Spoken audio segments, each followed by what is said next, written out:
session. Rob, why don't you take the lead here, and we can get started at your convenience. Okay. So you both made characters. I believe, Adam, you made a knight, a third level knight, third Broderick. And correct. Brendan, you made a fourth level burglar named Simon Peppenwell, who's the son of Baron Peppenwell. Yes, that's correct. Just his name is Pepwell. Pepwell. And we are using a variant of the original Dungeons and Dragons game in the form of swords and wizardry, plus my Majestic Wilderlands supplement. And the premise of the adventure is that they're at the court of the bishop, and in medieval times, it's not so much the formal affair that is portrayed in movies. It's actually like a social gathering that occurs every day, and among other things, people go there to seek out jobs or the noble, in this case the bishop's patronage, in the hope of work and reward. And that's what these two fellas and their characters are there to hopefully do. So, any questions, guys, before we start? I have two. My first question is, are we together when we get there, or are we there separately? You know of each other. Okay. And my second question is just that we're basically just here looking for some kind of employment from the bishop. Right. Okay. And is there like a line or a procedure we have to follow before we can meet with him? Well, generally it's a matter of you're in the court, and you hope to attract the attention of either the bishop, which is kind of hard to do, or one of his officials like the steward or one of his clerks, which is easier to do. But this is great. When I'm going to start you out, it's in the middle of the afternoon. You've been for a while. You already ate lunch, and you're just kind of chatting it up. Now, because you have a 17 charisma, you're kind of like people know who you are. Okay, but they don't know that you're quite a burglar, but they know that you're a ne'er-do-well, and your father, and because of your choice to live an adventuring life, that you just don't, for the lack of better words, there's a strong sense of disapproval. So your charisma is not counting here as much as it should. Okay, I get you. I'm like I'm a bad boy. Is what? Yes, there's the word I'm looking for. You're a bad boy. Oh, okay. Now, Adam, you said you had a high charisma? Well, I don't now because Mr. 18. I said I had a relatively high charisma. I've got a 12, so I like a +1 bonus. Awesome. It's much better than my my wisdom of 6 and my intelligence of 9. That's all. Okay, so what I'm going to say, you're a knight. You have a solid reputation, nothing spectacular, but you're competing against a lot of people, especially knights. You do have charisma every bit as good as Simon Pepwell, and so it's expensive maintaining a horse and armor, so that's why you're here. Okay, so now that we got that out of the way, any more questions? I think I'm all set. I'm ready to go. The thing I want to point out is that it's okay to question me about rules. My goal is that, when you adventure in this world, anything that your character could logically do in the setting, like a person could do, like jump over a ditch or talk to somebody or whatever, you can do it. And if I make a ruling that seems a little contradictory, feel free to question me about it. Second, I don't know if it's going to be a problem with you guys, but I encourage first-person role-playing. So, okay, so feel free to use funny voices if you got them. Okay, I'm a little dry, but I'll try. I'll do my best. All right, so you're in the court. You just finished eating lunch. It's about an hour or two. You're milling around, and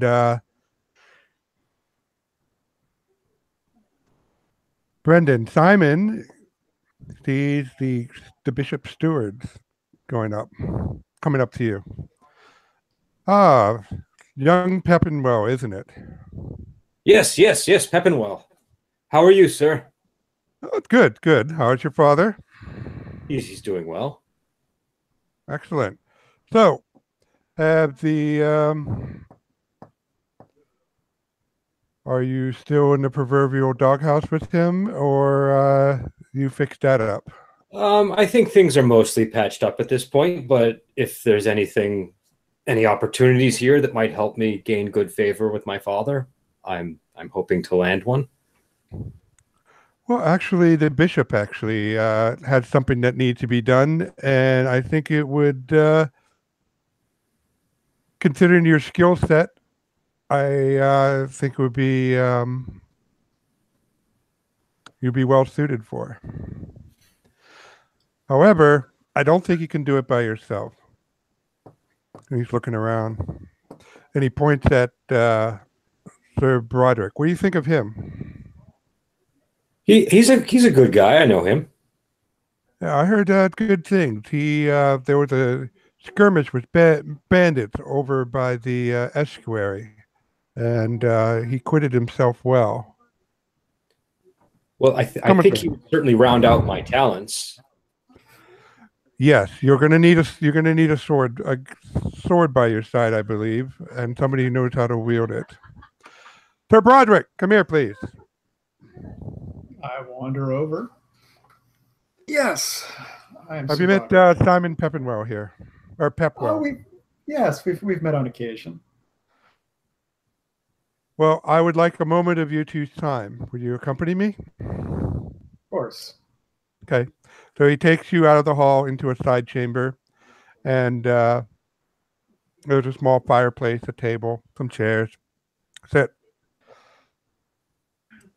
The bishop, I don't know if you heard of the Shrine of St. Calum the Dragon Rider. It's about a day's ride north of here. And it is part of the diocese and quite popular place for pilgrimages. And like all things under His Excellency's purview, they owe us a seasonal tithe while they're late. In fact, they've been late just about every season for the past couple of years, and His Excellency is fed up with it. And he looks at you. So, Simon, I would like you to go up there, and he hands you a scroll with, a sealed scroll. There's your authority to collect the money. I would like you to go up there and collect this season's tithe and brook no excuses. And he turns to you, Adam, at Sir Broderick. If you would be so kind to accompany him, the bishop would count it as a favor. I would be happy to accompany him. Yes. Your Sir Popinjay, was it again? Peppenwell. Peppenwell. That's it. Yeah, Simon Peppenwell. He's the son of the Baron Peppenwell. And I'm sure we all know about Simon's silver tongue. Well, I'd be happy to go. My only question is, who is responsible for paying the tithe? Who do I need to present this to? Well, there's a village and an estate attached to it, but its name is Abbot Curlin. Abbot Curlin? Abbot Curlin. So you will need to talk to him and find out why he's continuously late, and get the money, and get the money, and make sure it comes back here. And of course, we would compensate for your time and efforts. Do you need to cover any expenses covered on the way out? I look over. Sir Broderick, do you have any expenses? No expenses to speak of. I could use some feed for my horse. Okay.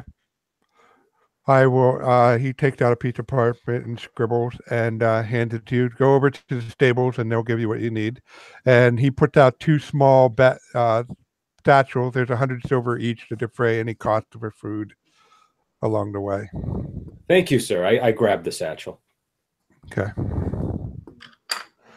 All right. I should expect you within a fortnight. That's 2 weeks.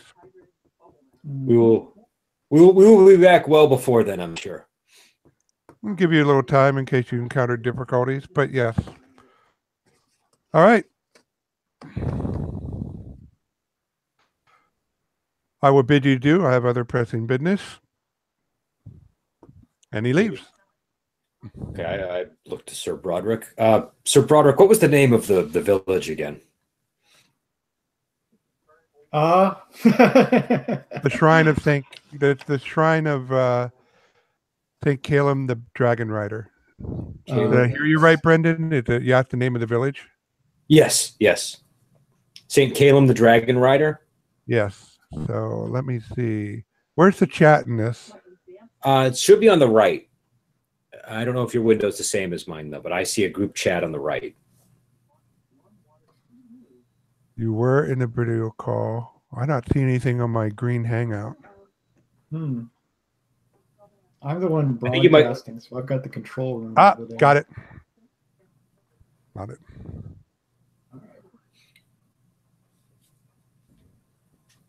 So why don't we get your feed and head to the shrine of St. Calum the Dragon Rider?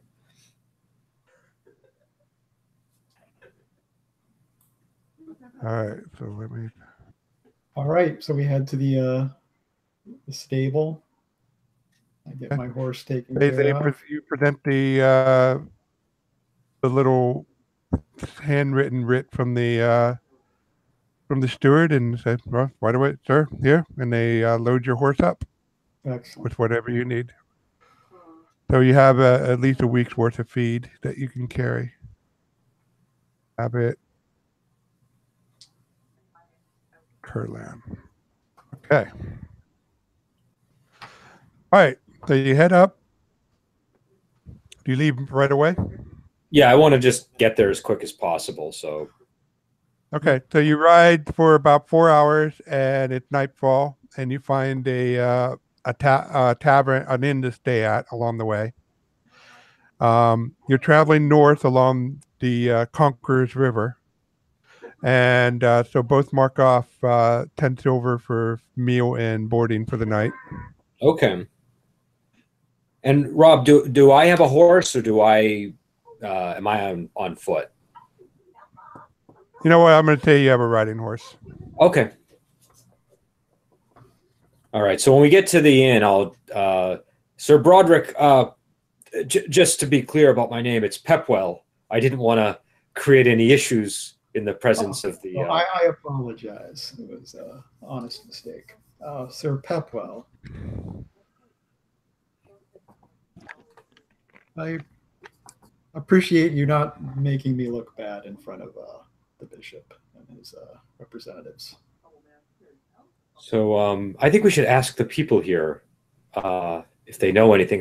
Rob, how far are we from the village at this point? You are 6 hours away. Okay. Oh, okay.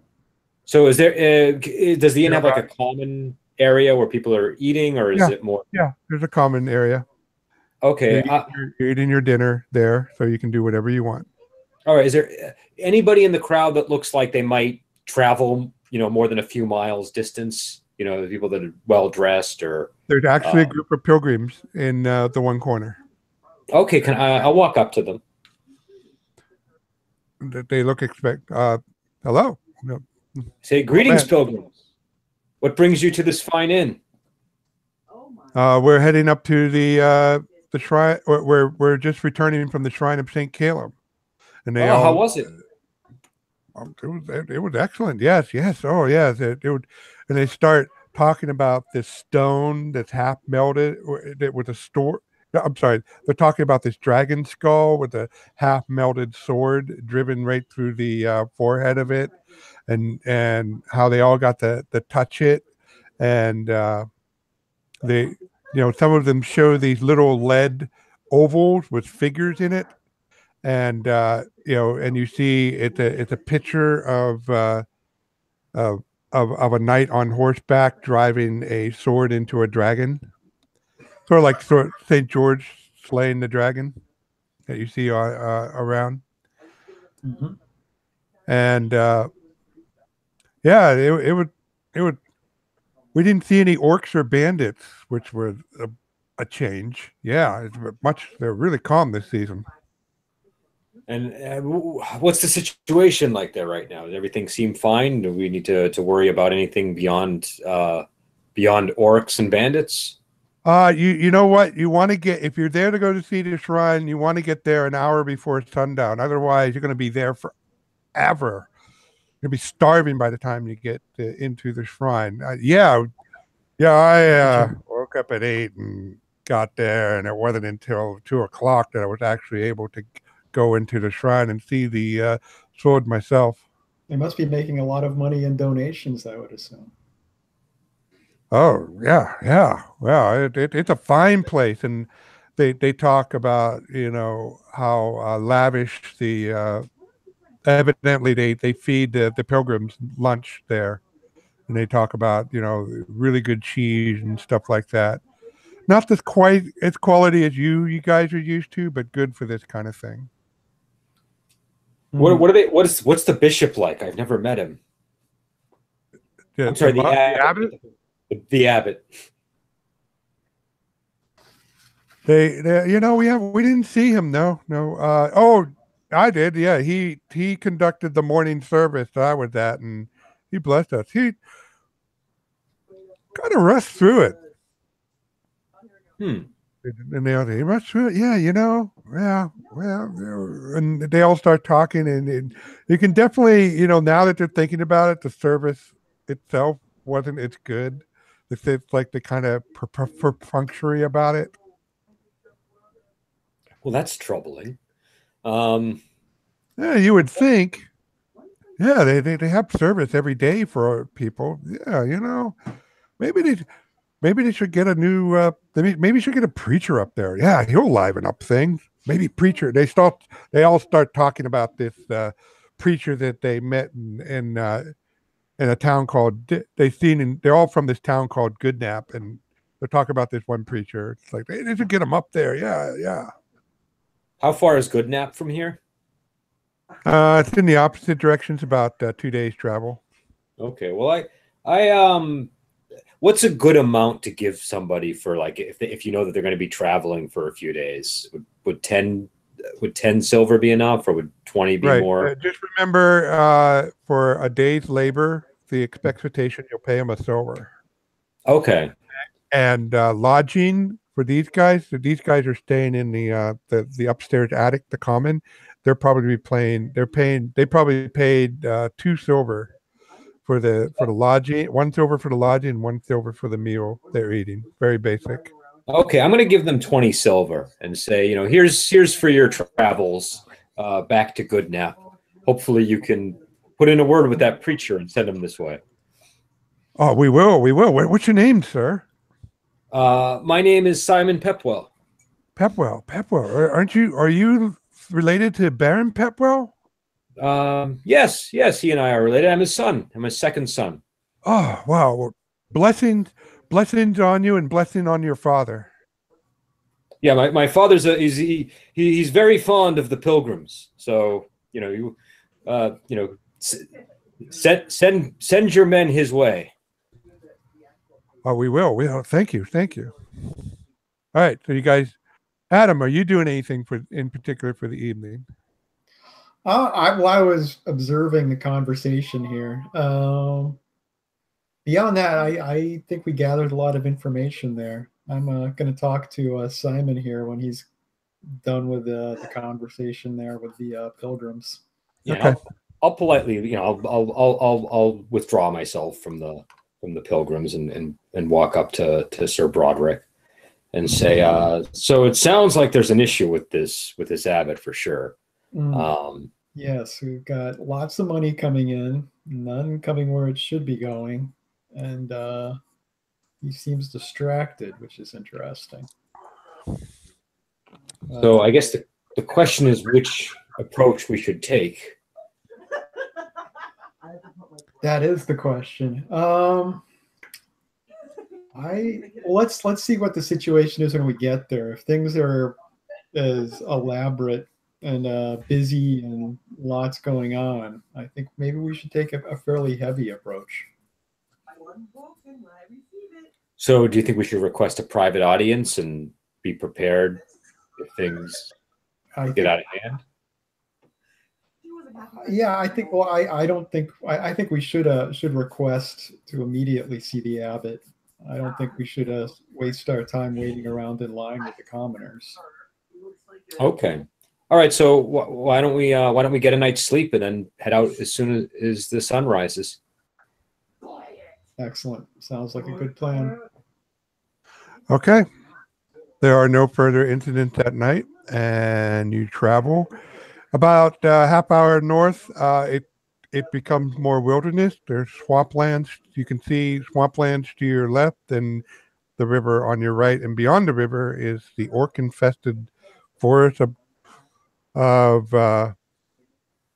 Darthwood. But fortunately, the river is about 100 to 200 yards wide at this point. And if you've ever been to a major river like the Allegheny or the Ohio, it's about that size. So it's offered a lot of protection. All right.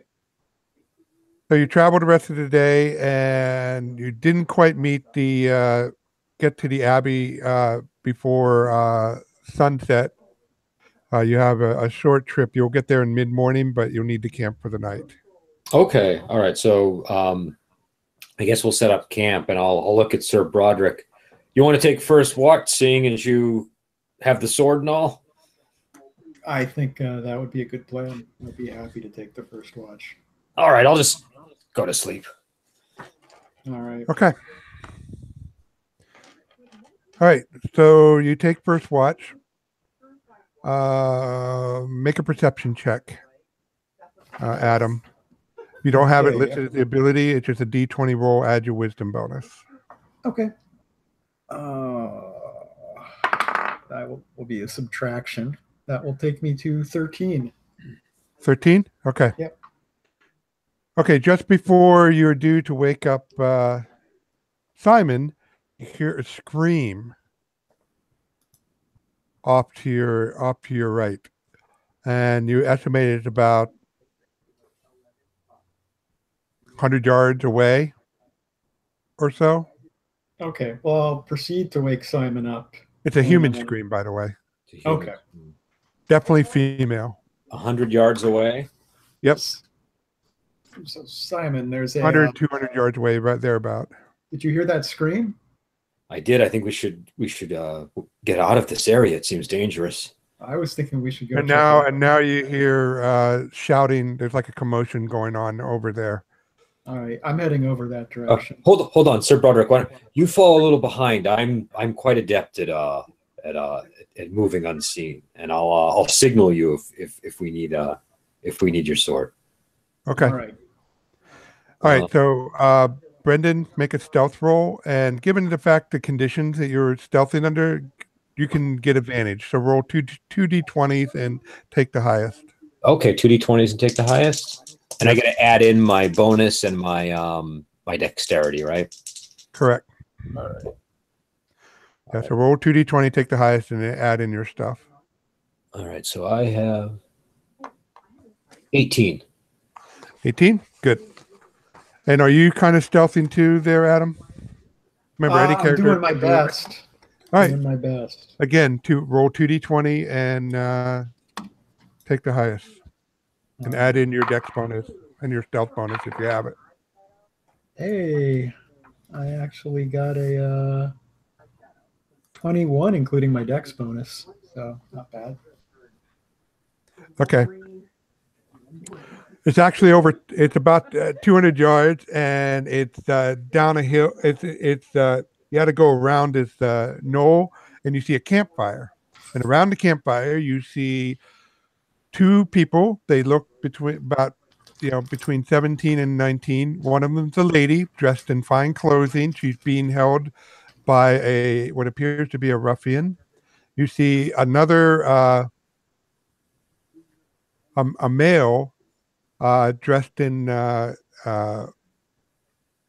peasant clothing, fine peasant clothing, but peasant clothing nonetheless. He's on the ground and he's like rubbing his jaw, and you see another ruffian over him, and they're both carrying clubs, and you see two more ruffians.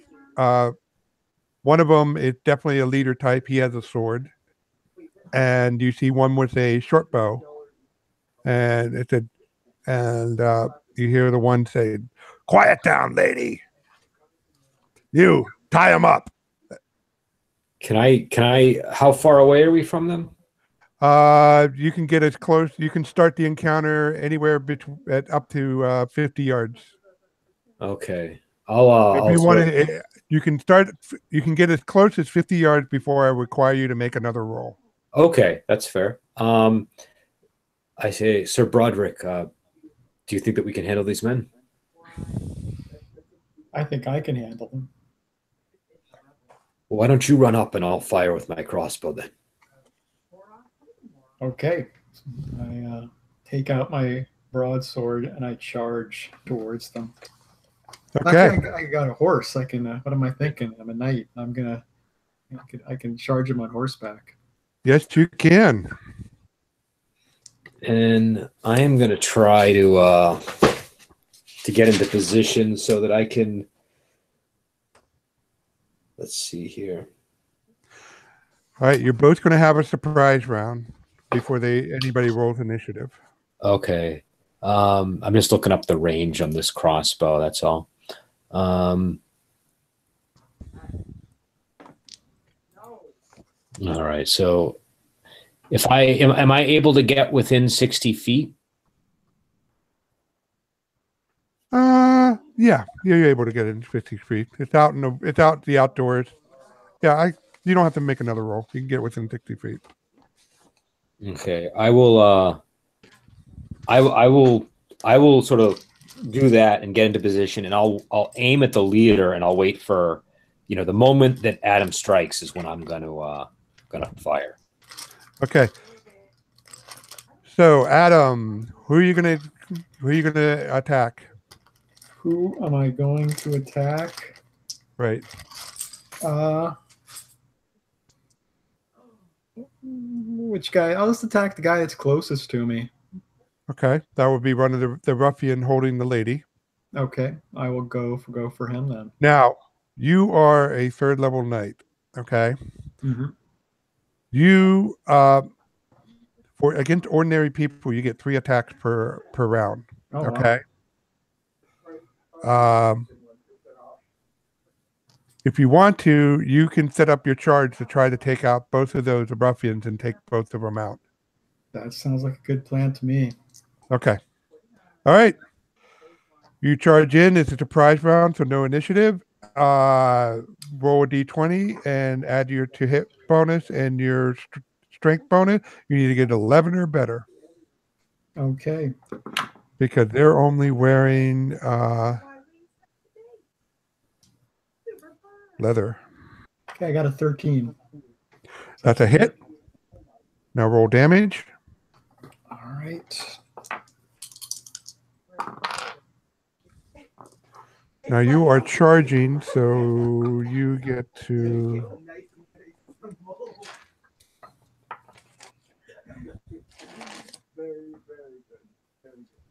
I don't want to interrupt you, Rob, but I just got an email from Elliot, who is going to join us, that he may be able to come in. Do you want me to make arrangements for that to happen, or do you want me to? Yes, actually, this would be an app time for that.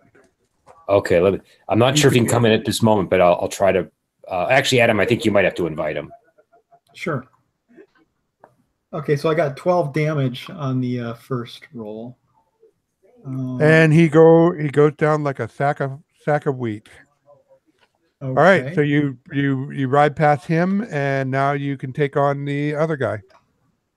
Great. Let me roll to hit. So that's 9 plus. So it's 14. So that's a hit, I assume. That's a hit. All right. That's 6, 9, 10, 12 damage. And you skewer him as well. Excellent. And now you're So 20 both skewered on my lance at once now.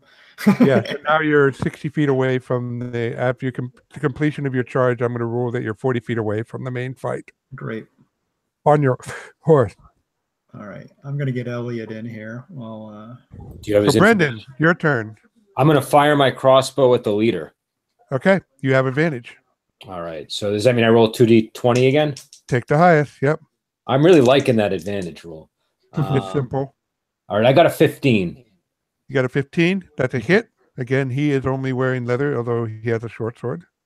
Okay. And so I think this thing does 1d. Where is it? 1d4 plus 1. Correct. All right. And it's a +1 crossbow. So I think I got a 16. Does that go to the damage too? The +1? No. Yeah, the +1 does go to no. For missile weapon, +1 is only to hit. The damage, it's when you get a +1 missile that you get the damage. Okay. So in that case, I got 5. 5 points? Yep. You see the leader grunt as the bolt sticks into his thigh. All right. Everybody roll initiative. Roll a d6. Add your dex bonus. And Adam, for you get to add your to hit bonus, which I believe is +3. I got a 6. Okay. I get to add what? I'm sorry. I get to add my to hit bonus. I missed that. My to hit bonus. Okay. That's right. You get to add your dex bonus and your to hit. Hey, Elliot. Was that what I included? Hey, how's it going, Elliot? It's going all right. I can hear myself, so sorry. Just so you know, we're live, Elliot. So the live stream is going. Yeah. I hadn't realized, but it had started already. Your camera's no. Oh, there it is. Your camera. There you go. Oh, I'm getting myself prepared. Well, the action's just starting, so the action's just started. Oh, geez. Right. I do have a character sheet invented on Roll20. With the initiative bonus, do I just add my straight to hit bonus, or do I add any attribute to that as well? You add your dex bonus. Well, I guess it would be dex. My dex is already factored in, isn't it? So yeah. So yes, that means I got an 8 on my initiative. 8. And I rolled a 1. But that ain't going to work for them. Okay, you move first. So you see the leader type yelling out in pain because he has a bolt stuck in his thigh. And you see the archer like blinking really fast, like what the hell just happened? So what are your choices there? So was Adam going before me, or am I going before Adam? You rolled a 6. Adam rolled a 8. Okay. So Adam goes first. All right. So you're saying there's one guy with a crossbow? No, with a bow, short bow. Short bow. Okay.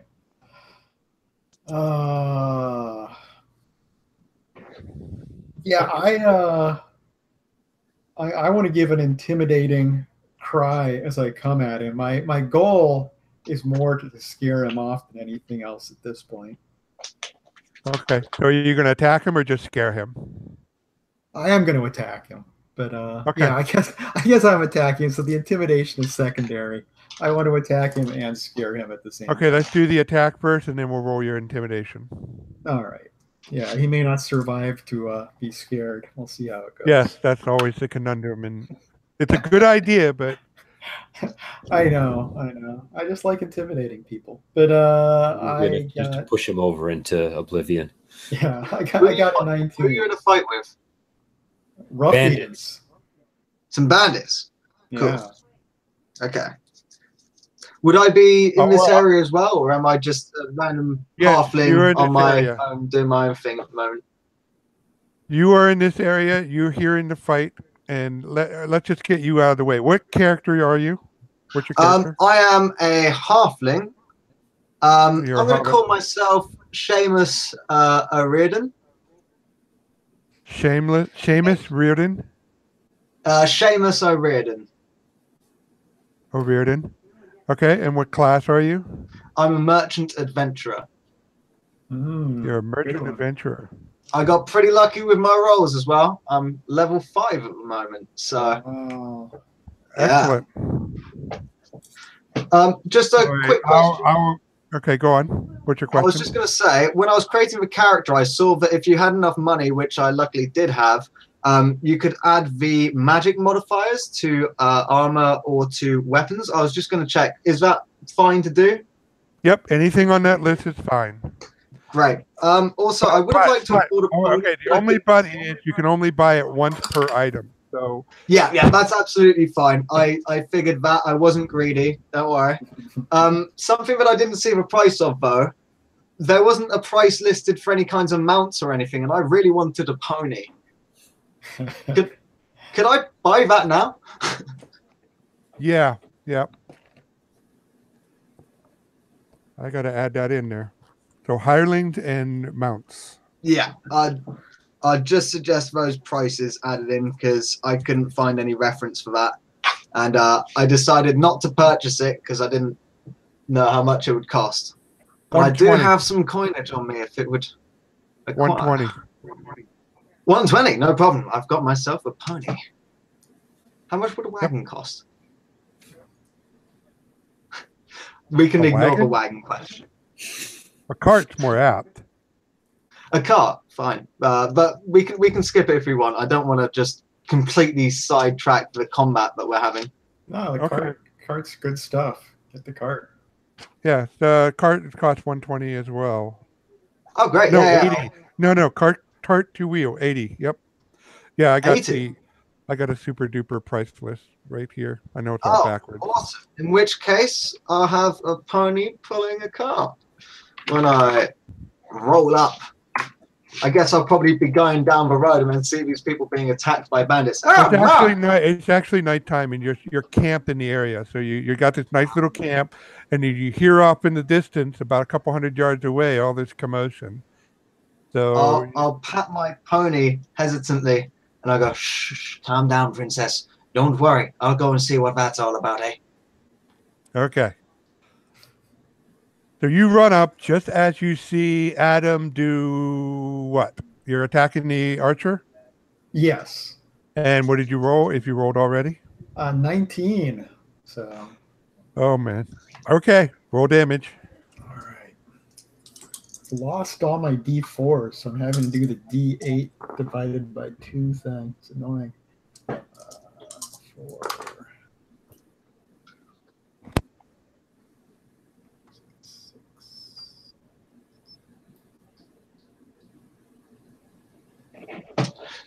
Brendan, could you link me to the live stream, please? I don't have the link. I think Adam's in charge of it. Adam, can you send him the link? Yeah, give me 1 sec here. Is that where we would need to go to like pay attention to the chat and stuff like that? Is that the? Yeah. I got a 9 on the damage. Can you send me the link too, Adam? What's that? Can you send me the link as well? Sure. Thank you very much, Adam. Not a problem.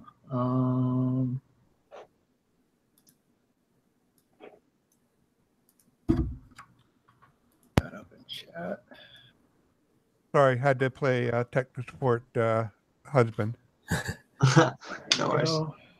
Okay, so where are we at? So what damage did you do, Adam? What damage did I do? I did 8 damage.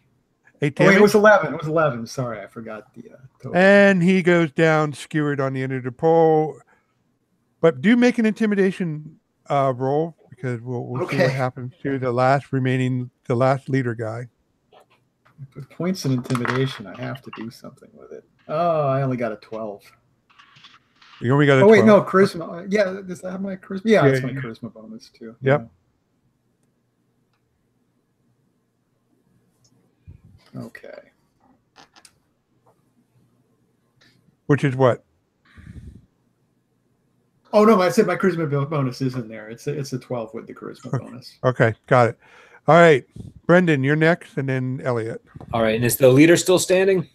Yep, the leader's still standing. All right, I have a rate of fire of 1. Does that mean do I have to wait a round, or can I do something this round with it? Now, you get 2 actions every combat. One of them can be, only one of which can be an attack action. So you can spend a round reloading your crossbow and then shoot. Okay, so I guess I'm gonna spend the round reloading. No. I'm sorry. An action to reload, then shoot. So you can fire this round. Oh, okay. So you can only fire once per round. I get you. So I'm gonna reload and fire, and that accuracy bonus that also goes to the die roll as well, right? Yep. Okay. Yep. All right. So the advantage of crossbows and why they really hated it in the Middle Ages. I'm not complaining. All right. So that comes to with the +1. 18. 18. That's a hit. All right. And I got a 3. You got a 3. He is still up. Okay, so Elliot, you come running up. You see there is a campfire, and you see. Is there a possibility that I could be sneaky about my approach? Oh yes. So make a. Make a. Are we still check. using Roll20, or I can roll my dice on that if you want, or I can roll it in person? Due to technical difficulties, we can't feed it into the live stream, so we're just doing it the same way we did last time. You roll everything. Brendan asked that you announce what you rolled. Yeah, I'll respect all the honor and stuff. My bonus is +4, and also my dexterity bonus, which is +2. My dexterity is 15, so it'll be at a +6. Okay. I rolled a 19, so that's 25. All right, so you're within 60 feet of the situation. You see there's a campfire. You see there is a young human woman, about between 16 and 19, young adult, and she's wearing fine clothing. And you see there is a young man, a young adult man, between 16 and 19, and he's wearing peasant clothing. Good peasant clothing, but peasant clothing nonetheless. He's on the ground looking dumbfounded. They're both basically looking dumbfounded at what just happened. And you see 2 bodies. You now see 3 bodies of ruffians just ripped open by a lance attack by a knight on horseback. And you see in the middle of all this, you see a leader type with 2 crossbow bolts in him. And you see the guy and he's across the field of battle from you. He's 60 feet away from the leader type, and he appears to be a human dressed in nice clothing with a crossbow in his arm. And then you see the knight who just skewered the guy with a bow. Cool. What do you do, Elliot? I'll withdraw my short bow and one of my many arrows. And I will approach. How far away am I from the leader? Because I know I was about 60 feet away. You can be as close as 60 feet, but you get to determine how far away you want to be. I'll be at 60 feet. My range is only 50 feet with my short bow, so I'll actually move a bit forward stealthily. You can do that? Draw my short bow. And fire an arrow if I possibly can. It's got a rate of fire of 2. I assume if I'm moving as well, that's an action. So you still get a rate of fire of 2. Okay. It's a 6-second combat round. You'll easily get 2 shots even with a move. Cool. Okay. So not the case with the crossbow, but okay. So you need 11 or better to hit. He's only wearing soft leather. And to this I add my my dexterity bonus and also my class bonus. Is that correct? That is correct. Okay. And my class bonus would be +2 at the moment, I believe. Yep. You're a 6th level merchant. And my dexterity bonus is +2 as well. So I'm rolling at +4. My first one gets a 10, so that's 14. And my second arrow, if I'm correct.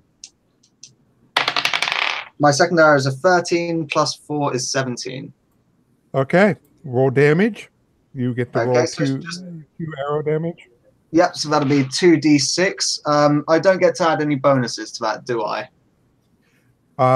No, you do not. No not characters. for a bow. No problem. I got a 4 and a 2, so 6 in total. Okay, and he goes down. He screams out in pain, and we're out of combat. What's going on over here? What? Who are you? And you see the woman go, who are you? What? And then she sees you, Adam, and says, oh, good night. Did you come and rescue us? Of course. You are very welcome, lady. And you see, oh, Anson, are you okay? And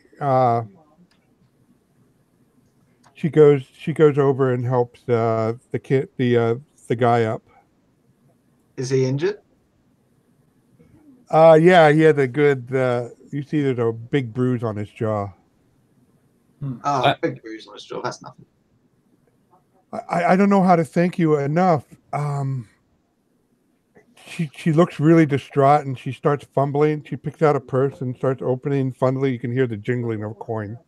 I'll say that's not necessary, madam. We're just on our way to the shrine of Saint Calum the Dragon Rider, and we happened by you.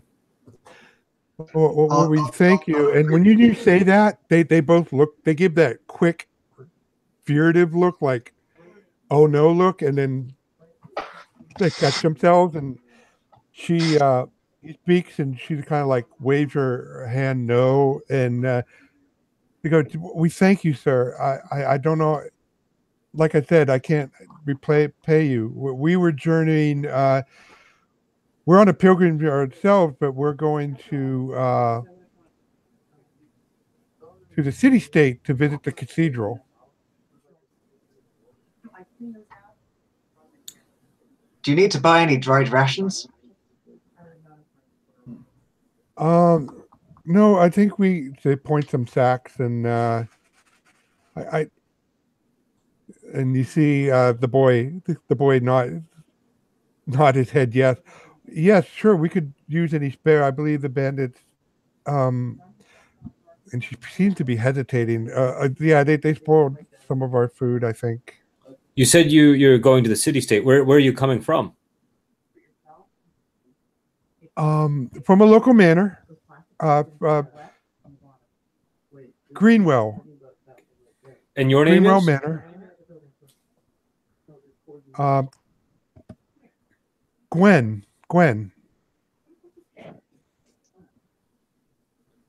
Make a perception check. Sure. Brendan, or everybody make a perception check. I don't a 3. I actually got 17, no bonuses. Actually, if I add my wisdom modifier, then that's -2, so it would be 15. Okay. Yeah, I got a 7. All right. Too bad we don't have private chat, but oh well. Okay, so Elliot, you think they're hiding something? The way they're stammering. You've got the general hangout. You could contact someone through. I'm gonna pipe up, and I will use my locution. Okay. And I go, now listen here, I think you're hiding something from me. And as these fellows were kind enough to save you from the grips of those bandit folk, I think that you should do right and tell them exactly what you're hiding. And make it with advantage. That works pretty good. I'll roll my locution. You get to roll with advantage. 15 on the first one, and advantage of 5. So 15 plus my 4 in locution and my charisma bonus of +2 is 21. And they both look abashed and says, you see the boy, my name is Anson. I am the son of Hilaric, the smith at the shrine. And this is Sir Auster's daughter, Quenlith. And she's like, well, you can't tell them. They'll take us back. Well, maybe no. Maybe they'll let us go. Why did you leave the shrine? What's going on? We love each other, and her father wanted to keep us apart, so we ran off. Well, I think you're doing We're the right going to get thing. married. That's very sweet. We'll help you. I like the cut of your jib. But you're going to the shrine. Yes, but we can still help you. We're on our way to deal with the abbot there. Perhaps you can give us some information. I'll have my father help you. Sure. But you see that the Quinless goes, sure.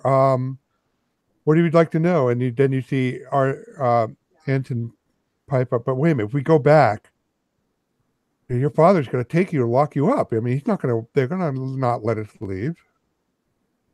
Well, we can disguise you. You don't necessarily. We'll just tell them that you're our servants or something. They both look at each other and like really skeptical. Like, it's kind of a small place. I mean, it gets a lot of traffic, but they're going to recognize. Don't worry. I've got parchment here and a quill and ink. Why don't you just give us any information that you think will be relevant? We'll write it down so that we can refer to it later when we're there. I'm sorry, guys. I'm hopping on your bandwagon. This is too juicy a story for me to give up, and I think there's money to be made too. I'll write it all down, and then you guys can go on your way and get married. Oh, what a beautiful tale. Wait till I tell Princess about this. Okay. Now, just so you guys know that the 6 hours you were traveling up here is through some pretty wilderness territory. Remember when I said there was swamp on the left and the river? You know, if you're traveling in a group, most people are safe, but Okay. it doesn't have a good reputation. Just so you know. All right. So here's anyway. But wait a minute, Elliot asked a thing. So you hear Quinless. So what would you like to know about the abbot and the village? I pull out a piece of parchment and a quill and some ink and get ready to write down, but I'll leave the actual questioning to Brendan's character or Adam's character. Okay. You're up, Well, Brendan. is there anything strange going on with the abbot? What do you mean strange? Well, we heard his services have been not that impressive lately. Oh. Yeah. Yeah. Well, yeah, I mean, he is not a preacher. They kind of rush through things and stuff. I heard my father said that, you know, they're just a bunch of fat monks, but he only said that when we're having a private family dinner because, you know, he's the bailiff for the manor, and so he doesn't want to lose the he doesn't want the monk to strip him of the office, so he keeps quiet. But he's always complaining that despite all the traffic, they're always tight. You know, they had to replace the plow, and you know, he talked about, you know, how hard it was. I remember he was just complaining up a storm to my mother how hard it was to get the money to get Anton's father the materials he needed to fix the plow. But we hear that you're having a healthy flow of pilgrims there. Why would money be so tight? I don't know. Now that you ask it, why would money be too tight? Well, they got those fancy robes, and they're always eating. You know, they're always having roast mutton and hams and stuff all the time. Heck, even on fast days, they still. How they're. How about this? We need to get to this village soon, and you guys are not going to make it on your own in this wilderness. I can tell that you've already run into trouble, and you're just barely outside of your home village. Why don't you come with us, and we'll concoct a story that will protect you and allow you guys to be married to each other. Make a locution roll. Okay.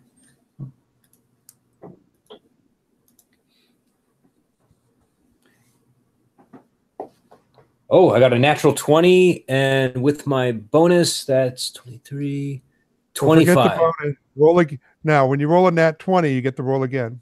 Oh, okay. I got a 17. So that's another success. Sure. Okay. They look, well, they were able to rescue us. Yeah. So what's the father's objection to this marriage? Why doesn't he want you to be together? I'm a son of the smith, and he's a knight. Quenwith pipes up. So She's a noble. He's not. She's of too low standing to marry him. Oh yeah, it's like not it. It's not acceptable. So how about this? Why don't we pretend that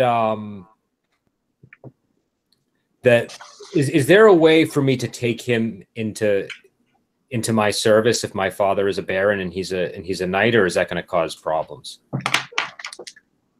Oh, everything could cause problems, but no, it's not unheard of. Okay, so why don't we do this? Why don't we say we're taking? Being a If you want, second stun, it's not quite clear cut, but half of what nobles do is based on bluster anyway. So okay, so if I said I was taking him into my service somehow, and that I was thinking of marrying her, and therefore needed to bring them both back to my father's residence, would that be enough cover for them to get in and out of the village? sure. I mean, you are the son of a baron, and he's just a knight, a knight without any land to call his own. So socially, he's no better than Sir Broderick. Okay. So I'll explain it to them. I'll say, look, I'm going to pretend that I'm interested in marrying you, and that I'm interested in taking him into my service as a knight, and I'll speak with both of your parents and sort it out, and hopefully we can be in and out of the village without a problem. Okay. That If sounds I good. may. Yeah, they look really happy at that scheme. Yes, Elliot. if I may, I'm actually a professional literist myself. I write poems, stories, all sorts, and I've even been known to provide patents for people's lines of nobility, or for writing up contracts for work, or even for writing up professional reviews of a person's professional abilities. So I could provide anything in the likes of those matters if you'd be looking to provide legitimacy of your business or anything of the likes to somebody as a potential suitor. I say to the young man, just in case anything like that could help back him up. Potentially writing up a formal contract with yourself employing this young gentleman. Why don't we do that? Yeah. How much do I owe you? Well, those kinds of things are always negotiable to a small extent. I suppose it would probably depend on the quality of my work, It's setting ink to parchment, and oftentimes something can go wrong. How about this? What's a good retainer fee? Why don't you stay and travel with us, and I'll pay you. I think that'd be a good idea. I think our skills could complement each other well, and I can see myself making plenty of lucrative trades outside of just our own. So we'll call it on the house this time. All right. What's your name again, sir? My name, Seamus O'Riordan. Seamus O'Riordan. What's your name? Simon Pepwell. Simon Pepwell. Pleasure to make your acquaintance. This is Sir Broderick. Pardon? Sir Broderick. Sir Broderick. Pleasure to make your acquaintance, sir. Well, now that that's all settled, why don't we just all go to the shrine of St. Caleb the Dragon Rider, and we'll sort out everything, and then you two can get married. I rolled 10 plus 4 on writing out that contract, by the way, for my professional literist thing.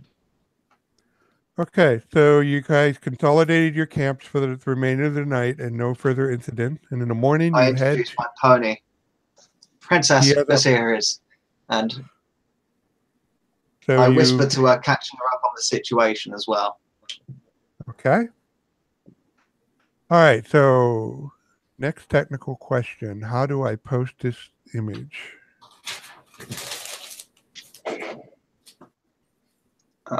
Where do I upload this image at? Adam? You could Oh, I'm possibly sorry. copy and paste it into the chat. Yeah, pasting into the chat would be the best way if it'll work. So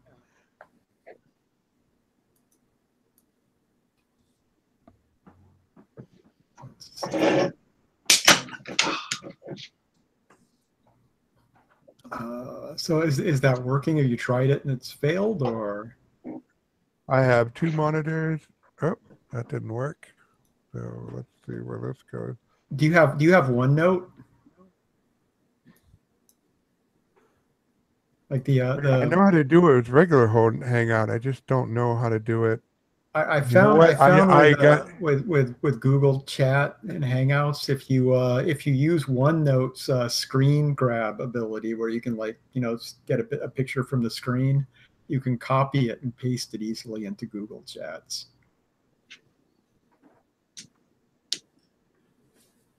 Let's see if this works. I got a link. I can get a link. If I can. Cool.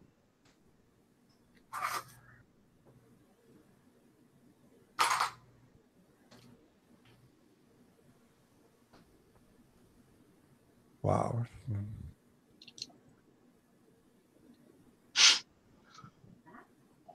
That's weird. Why is it?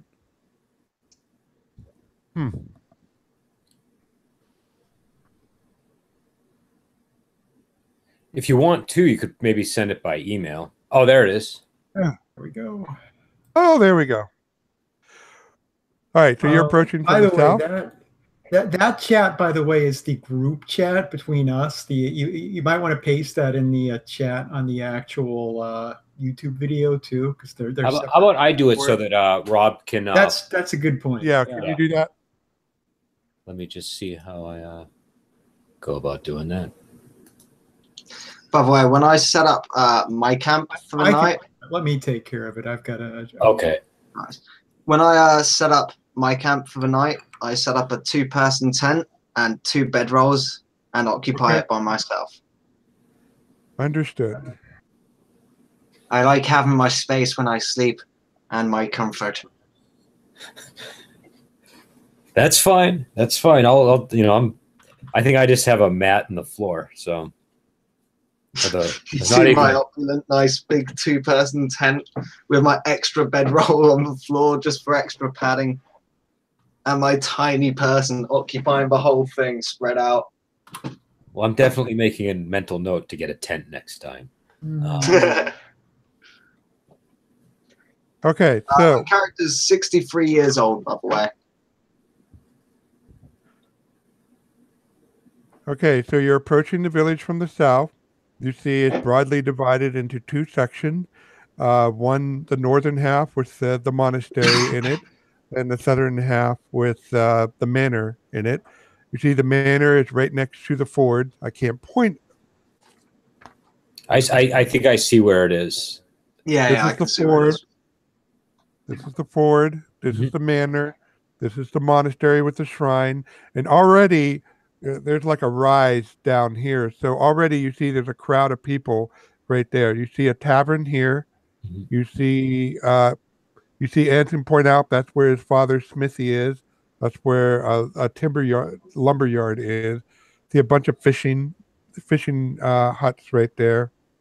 And you see a boat builder right there. So all right. So okay, so as you approach, you see a good woman hanging out at the wash out of one of the first cottages you go past and says, Anson, Quenlis, your father's all afraid. You got to go see him.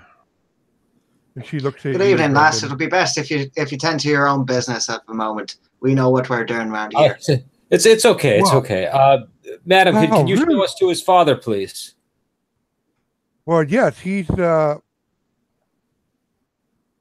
over in the West Field, and she points over to here. All right. Can we walk with them to the West Field towards his father? Or Sure. would that be So considered? you go. All right. So you this is why I like Roll20. Anyway, you go down to the track in the field, and you see right about here. There's a group of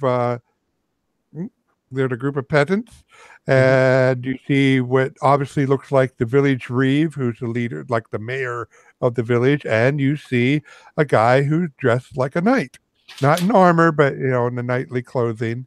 Does have a sword by his side. And his name was Hilaric? Sir Austere. Sir Austere. Okay. All right. So Sir Austere. And is he busy with anything, or is he approachable?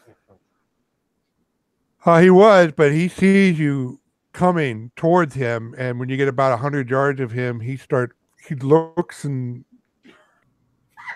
he and a reeve, and you see two other villagers come with him over to where you guys are at. Okay, so I hail him, and I say, Sir Austere. Do I know you? What are you doing with my daughter? Pepwell. I'm son of Alfred Pepwell. Baron Pepwell? Yes. And I'm talking to the girl's father right now, not the... Yeah, you're talking to her father, who is also the bailiff. All right. Can I have a moment of your time, please? Yeah, well, I mean, what's going on here? Why do you have my daughter? And what's Anson doing with her? No, Anson is with me. I wanted to ask for your daughter's hand in marriage, and so I'm gonna clear my throat here. I'm not sure if such pertinent matters should be aired out in front of a whole bloody village to see. Shouldn't we really be getting a good reception around here? It's love. It should be shared Make a with locution everyone. roll. Elliot, make a locution roll. No problem at all. Wow, I rolled a 4 plus 6 is 10. 10. Okay. Yeah, okay. The reeve says, back off. Everybody back to work. You can use the tavern, and he points over to this building right here, which is an open air tavern. Okay, so I'll keep everybody away, sir. I'll walk over the tavern and speak with the father. Okay. I'll say, do just you two? That's probably the best, I think. I don't know. I think I might want a halfling at my side. He seems to be handy in these situations. Yeah, I'll follow up. I'm dressed in relative night finery as well, by the way. Okay. And I've got a ring linked kind of armor, protective armor on as well. So I realize this must be a surprise, and it's probably the last matter you want to deal with today, but I thought that it was important to discuss this as soon as possible with you. Well, how do you even know? I never seen you, Simon Peppenwell, before. My dear friend here was out adventuring, and he saw your young lass beset upon by rogues and bandits, and so he saved her. And at that point, the spark of love was set, and it set ablaze to the kindling of passion that was burning inside of my young master's heart. It's true. What was he even out there in the wilderness to be beset by bandits in the first place? Well, it was a bit of folly. Isn't it? I think she said something about trying to gather some supplies to make you a meal or something. I don't know. It was entirely innocent. I had to listen to her mother crying all morning because she said she ran off with that Smith son, Anson. That's a misunderstanding. He is in my service. He came to protect her. He does care for the girl, but he only wanted to make sure that she didn't get hurt while she was out foraging for supplies for your own dinner. Okay, because you're helping Brendan make a locution roll, this will determine whether Elliot gets advantage on the roll or not. Okay, I need to make one? Yep. Okay. All right, so I rolled a 6, a 9, and an 11. I got an 11 total. Okay. Not quite enough to give him advantage. So Elliot, since you did the main spiel, you get to make the roll. This is from one for all the marbles. I got an 11 plus 6 in total is 17. Ah, okay. And he says, he calms down a little. That girl, I tell you, some days I feel like I need to chain her to a post. She's so that's what marriage is called. And soon you'll be marrying her off to this fine young strapping lad right here.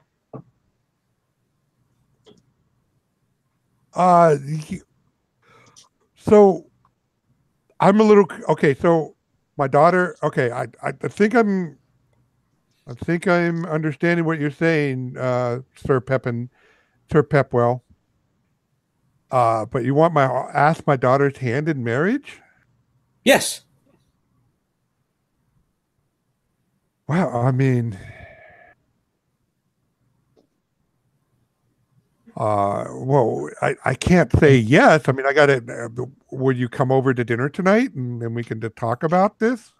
I think that's a wonderful idea. Are you going to have anything to eat? Your daughter didn't manage to find anything. Oh no, my wife will prepare us dinner, and I think we'll be okay with that. Excellent. So Anson went after. They didn't run off to get. Believe me, he'd have more than the black eye he has right now if he attempted such a thing. He looks over, says, "Okay, very well. Well, when I send her home with you, I guess why don't we just go over to Manor and I can put you up for tonight. You don't need to stay in the tavern. I got more than plenty of room." Okay, that sounds good. He means at his manor, at the manor that the manor house. Yep. He's offering you hospitality. Okay, yeah, absolutely. I greatly appreciate it. Is there room for Sir Broderick as well? Oh, of course. He's your companion, right? Yes. Well, Sir Broderick and Seamus here. Yes, Seamus, we have room in the loft for you, and well, I don't know if Seamus, if you want to stay in the inn, I can put a word in for you, and they won't cost you anything. It'll be. I kind of like cough a bit, and my hackles get a little bit raised. How about this? An inn. Seamus needs his comfort. I can stay at the inn. I'll let the two of them stay with you. And oh no, I couldn't do to disservice you like that, sir. I'll take the inn. It's greatly appreciated, Seamus. All right. Of course. So he goes back over to your cart, and says, "Quinless, you have to go to the house now, to your mother. You explained to her what happened." Yes, Father. Can I have? What do you want to do, Brendan? I just want to speak with her before we part. Okay. And young lovers, you know. And I just basically say, look, I try to. I'm out of earshot from him. Is that? Yeah. I'll eavesdrop. Sure. I'll roll to eavesdrop. Sure. I'll say, just explain that you were out looking for things in the woods to make a splendid meal for your father, and that you were beset by bandits, that I rescued you, that we both fell madly in love, and that I'm asking for your hand in marriage. Okay. All right. I said, just stick to that story and everything will be fine. And then she looks all serious, and then you'll hold to your rule to what you say, and get us out of here so Anton and I can marry. That's the plan, yes. I'll have made my way over, and I'll go, of course, we'll say that we can only validate the marriage once we get back to his father, because we'll need to confirm it with him as well, of course. And so that way we will be able to avoid them trying to do any ceremony here with that awful abbot. Yes, that sounds like a good idea. Thank you oh so much. And then she smiles at you, and it's kind of a little fake, but she's trying to play the part. And then she heads back to the manor. All and right. then when you get back to the cart, you hear they're out there. So, Anton, I guess I owe you an apology. I thought you run off with Quinless, and here you are. You were just looking out for her. I knew you were always sweet on her, but thank you, and thank your master, Sir Pepwell. Oh, that reminds me. We need to speak. He keeps calling you Sir Pepwell, and you're not a knight. I won't correct him. So why don't you go back to your father? And so he's probably worried sick about you. And thank you again. I'll escort him to his father's. He and the father and I need to talk about something as well. And I'll begin walking. What's his name again? Hanson or Anson? Anson. Okay, I'll walk with Anson to his father's. Okay. Thank you. I mean, I really appreciate what you're doing on our behalf. It's no problem. Just remember, you have to keep up the ruse while we're here. We can't have them getting suspicious. And we'll just deal with your father, and then we can tend to our business, and then we'll depart with you as soon as that's done. Okay. No, it might be a good interest. I don't understand. How do have your own smithy at Baron Pipwell's?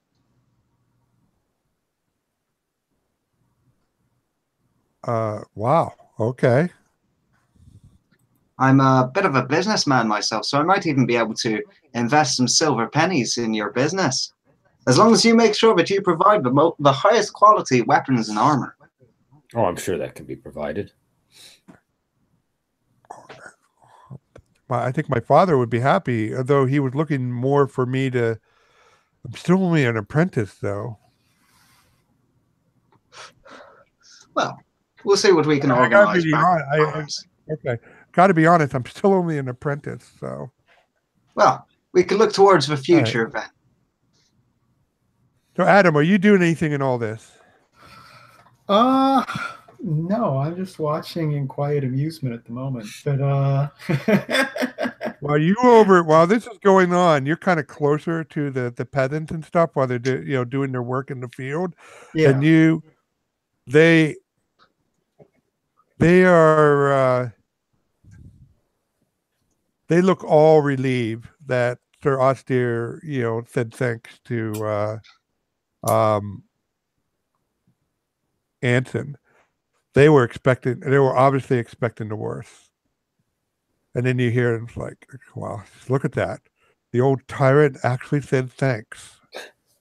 I never thought I would see the day, sirree. I thought he would string he would string Henrik's kid up as high as that rope would stretch. That's interesting. Yeah, I'm not going to. I'm just going to quietly listen. I don't particularly want to get in on that conversation. But it pays to be wordy. So after all that, you guys can head up toward the Smith if you like, because that's where everybody seemed to going. All right, so you head up to the Smith. You cross the floor. It's pretty shallow at this time of the year, and you pass. You see the line of pilgrims slowly entering the monastery and heading into the shrine, and you arrived at the Smith. Okay, and the Smith's name again is Henrik. Okay. Henrik. All right, so Anson, why don't you introduce us to your father? Okay. Duh, I'm home. It's like, Anson? See this big bear of a man. Looks kind of like me.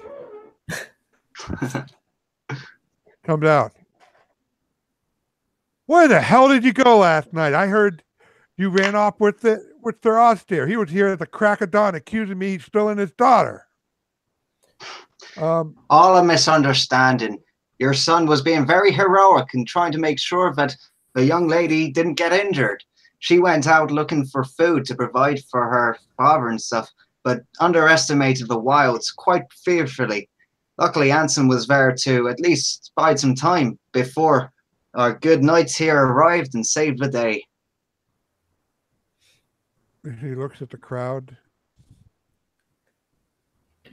I'm not going to have you roll for him because that was perfectly on point. Oh, huh. Well, I'll be damned.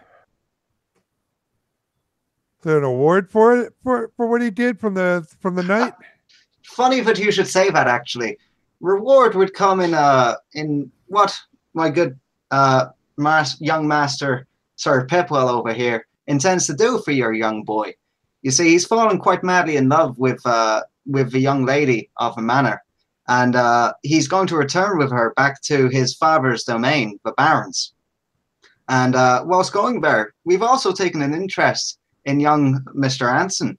Apparently, he's looking to apprentice as a smith, and we can always do more with more smiths back at the old homestead. So perhaps we could get him apprenticed to a good smithy over there, and then look to setting him up with his own business in the future. Huh. I have a contract prepared already, and I presented it to him. He's a younger brother, so I mean, I was going to look to set him up with old Hadrick at Grindwell, but so he looks at you, Brendan. So your father will let him apprentice to his smith in the barony? Yes. It's all been arranged. Already? I mean, he pushed just forward this contract. like, yeah, Bob, I really impressed him. I mean, it was like there was like 12 bandits there, and we fought him off. That he points at Sir Bridwell or Sir Broderick and said, "You should see him. He was like thunder coming out of a storm, running these bandits down." I mean, I tried to scribbling down thunder from a storm. You know, that could do for good poetry. All right. Well, you got some chores to do. I need you to clear out the ashes from the number 2 and number 3 furnaces. So, you're welcome to stay here if you like. If you don't have lodgings at the inn, it's not much. Certainly, you're welcome for dinner tonight. But we're going to need to talk about this. Well, I think Seamus would love to stay with you if that's possible. I do already have a room at the inn, but I'd be very happy to talk to you about the details of what will be happening with your son. So I'd be glad to join you for dinner, whilst my master, he's got to join is it a local baron here? No, it's this village is owned by the monastery. Right. So the monastery is the ruler of the village, but they delegated to the bailiff, who is Sir Austin. So they'll be having dinner with the mayor, talking about the marriage and such. But I'd be happy to be here and discuss with you the details about the apprenticeship and stuff. All right, we eat a half hour before sundown, so I'll be sure to join you then. Okay. So with that, you see Quinless is back at the manor house, and Anton's back at the monastery, and you guys are free to do whatever. And what time of day is it? It is about 11 o'clock in the morning. Oh, so we have some time before dinner. Should we go deal with this abbot now? I believe so. Let's go to the monastery. All right, so I guess we'll head to the monastery. I'll tag on. There's a long line of people. Does my message get me through this line faster, or do I still have to? Both your status and message. I'm sorry? The line is nothing but commoners. I think we can just walk on by. This line isn't for us. Oh, okay. All right. So we'll just walk through. 1 second, guys. 1, make sure that you stand tall with your chest puffed out. 2, if you hold out that letter just slightly in front of you whilst we walk, then it'll make sure that people know that we're here on business, and then we shouldn't be interrupted whatsoever. All right, Just so I'll walk with hold the pride. letter out like that. And So you hold the letter out and we just walk in like a triangle formation, just straight past all these people.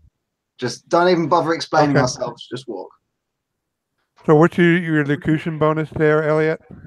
My locution bonus is 6, but we're not talking this situation out to any of the peasants. We're just walking with dignity and purpose, like straightforwards. I know. I just I'm not going to have it require you roll. Okay, so you go. The line is about 20 people plus 20 more inside the courtyard, and you see there's 2 guards that are.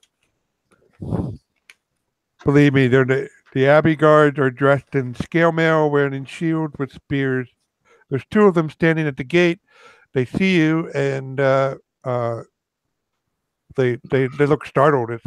But they startled in a good way, in that like, what is this August? What's this Interod doing here? What's going on? And I'll you guys them are respectfully as we just walk past them. They don't do anything. They just step aside and let you pass. Okay, do we see anybody who looks official once we get past them? Yes, you see at the entrance to the shrine. You see there's a monk. There's 2 monks. There's a monk. 2 monks at a table with a cash box, and you see they're collecting 1 silver each from each of the pilgrim. 1 monk is collecting the money. The other monk is handing out these lead tokens with that scene of Thane Calum spearing the dragon. And you see there's an Abbey guard standing there. I walk up to them. And then around you see there's about a half a dozen monks doing their business. There's like 2 of them gardening, 2 of them walking about. 2 of them appear to be working on a wagon wheel. Actually, I'll go up to one of the monks that's not doing the collections. I'll go up to one of the ones that's just sort of working around the area. Okay.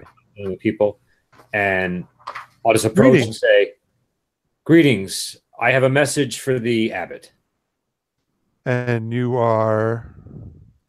I am Simon Pepwell. I've been sent by the bishop. Make a D20 roll. Don't roll 1. Ooh. Am I adding anything to it, or is it an au naturel roll? Did you roll a natural 1? No, I rolled a 3. Okay, you're good. Oh, okay. Oh, so the 1 was the only thing. Okay. All right. See, rather for a lot of things, I will just roll have the player roll a D20, and if they roll a natural 1, something bad happened, or something complications ensue. But that is what I call shit happens roll. Okay, I like it. But yeah, no, I got it. There are things that will automatically seed, but shit still happens. Yeah. So roll a D20, don't roll a nat 1. All right. So he goes, he looks at that scroll you're presenting and looks at the fact there's a knight with you with the nicely dressed hobbit merchant. And it's this way. And then he takes you around the monastery to the back area. Not used to looking at the camera. To this back area right here. And he opens the door and goes down a short hallway, and there's an office. Knocks on the door. Your Excellency, there's some gentlemen here to see you. What? Who are they? They're from the bishop, sir. And then you hear quick shuffling of paper and something slammed shut and said, "Let them come in." And you see a monk sitting at a desk, and the desk looks tidy. And you see there's a chest on the floor next to him with a little bit of a piece of paper sticking out of it. As we enter, can I stealth? So kind of like just slightly slip away from the party and 1 second. And just kind of like hide myself in the corner a bit out of view. What you can do is, because it's a social situation, you can do a stealth check, but you add your charisma bonus, not your dex bonus.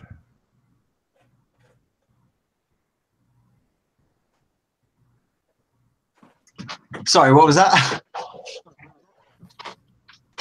You can do that, but you add because it's a social situation, you add your charisma bonus, not your dex bonus, to your stealth bonus. It's the exact same, so that's no problem. So I rolled a 7 plus 6 in total is 13. 13? You're not, whatever you're trying to do, you're not in a good position to do it.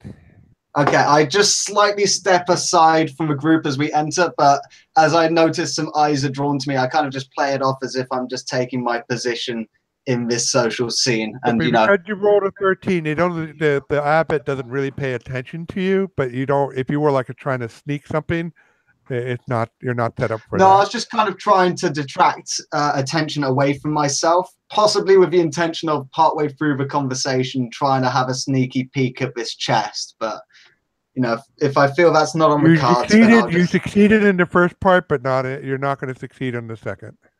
Okay, all right. Problem. So, he rises up and he gives you a slight bow.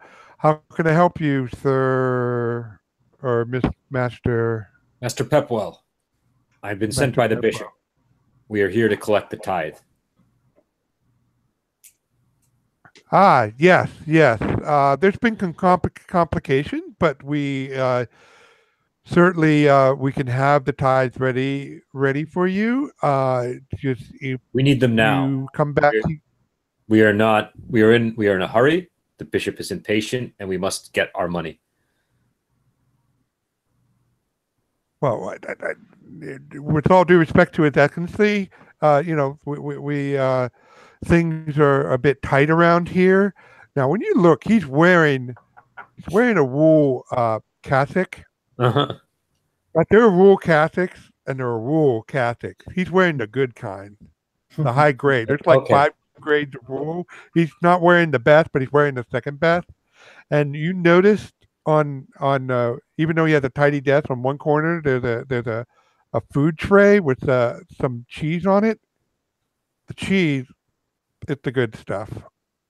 Well, we're not unsympathetic here, but we brought along our merchant friend here who will help liquidate any items that will help you achieve your required tithe. Of course. So. Not only that, but I've got to say that truly I have visited many places, but people's definitions of poverty often do change quite dramatically from place to place. But I certainly wouldn't be comparing these fineries to the kind that peasant folk trade over for a nice meal. Well, I assure you, we do a have locution check just to get across the message of, I know you're being cheap here. He kind of, you see him kind of digging his heel. We have expenses, and it will take a few days for us to get to see what we can do to get the bishop the tithe, but we'll have it. Oh, please, I'm an accountancy expert. I'd be happy to help you out in sorting out these kinds of fiscal matters. As you know, we are in a very, very dire rush.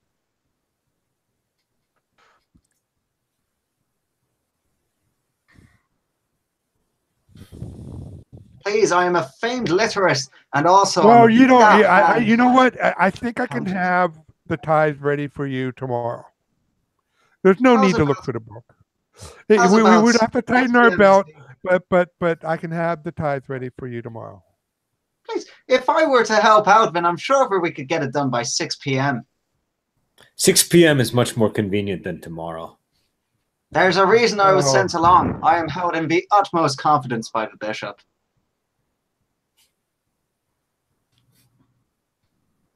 You're writ, sir. My writ? Oh, he's asking. He's not asking you, Elliot. He's asking Brendan because I show him. I show him. Is it a scroll? Is it like a sealed scroll? Yeah. I show it to him. Well, I open it before him and let him read it. I don't hand it to him because he seems like a sneaky Pete to me. And he's looking at it. Oh, no. This won't do. This is most irregular here. And you see that one part of the writ where it gives you your authority to it. There's a little bit of an ink smear there that obliterates 2 letters. I said, "No, this is most irregular. You're going to have to come back was with this- a proper Was rate." this a very sorry, recent ink what's smear that? that And you then I just just added look to it, over or is it. this a I'm sorry. was this Can a I, recent? I'll let Ooh, sorry. Elliot, you go first. Elliot, you go first. I was just going to say, as he brings up the attention to this, I'll kind of look over and I'll go, what's that? And I'll block it from his vision quite clearly. And could I possibly just kind of reach into my pocket and pull out my quill and just kind of scratch off some of the ink just to correct the lettering? I would say it is a legerdemain roll. Do you agree with that? Can I help him? Because I have legerdemain. I do What have, ability you I would do have Definitely seems legerdemain. like it would help in this case. Yeah. I've got a legerdemain bonus of +4 in total, or that would be the same as my professional literist. Okay. Oh, you have professional literist? Okay, you can use I do either have- one. Okay, either way, the bonus is still +4. Brendan, is your bonus to legerdemains any higher, or? Yeah, my bonus. Let me see. My bonus to legerdemain is that's dexterity, right? Is a Yeah. 7. Yeah. 7. Oh wow! All right, so could we'll we have potentially- Brendan do it, and you help him. So you make a roll, Okay. Elliot. And if Sure you make thing. it, Brendan gets advantage. Oh, I got a 2 +4 is 6. So good All thing right, about Brendan, you Brendan's can leading this do one. it by yourself. Make a D20 roll and roll 15 or better. Okay, I got a 9 + 7, so a 16. All right. Wow. You two did that little two-step dance and then you show it together and you see the abbot look irked. I wink appreciatively Yes. at Sir Pipwell. Seems perfectly in order to me. Well, I I don't don't see see why any I can't have it to you in the morning. We have to collect it from the various areas, and we don't need to be examining the books. I Now think he's we sounding have to kinda examine desperate. books. I don't know if I've made clear the bishop's exasperation. There is a reason why I'm here. I look quite confidently.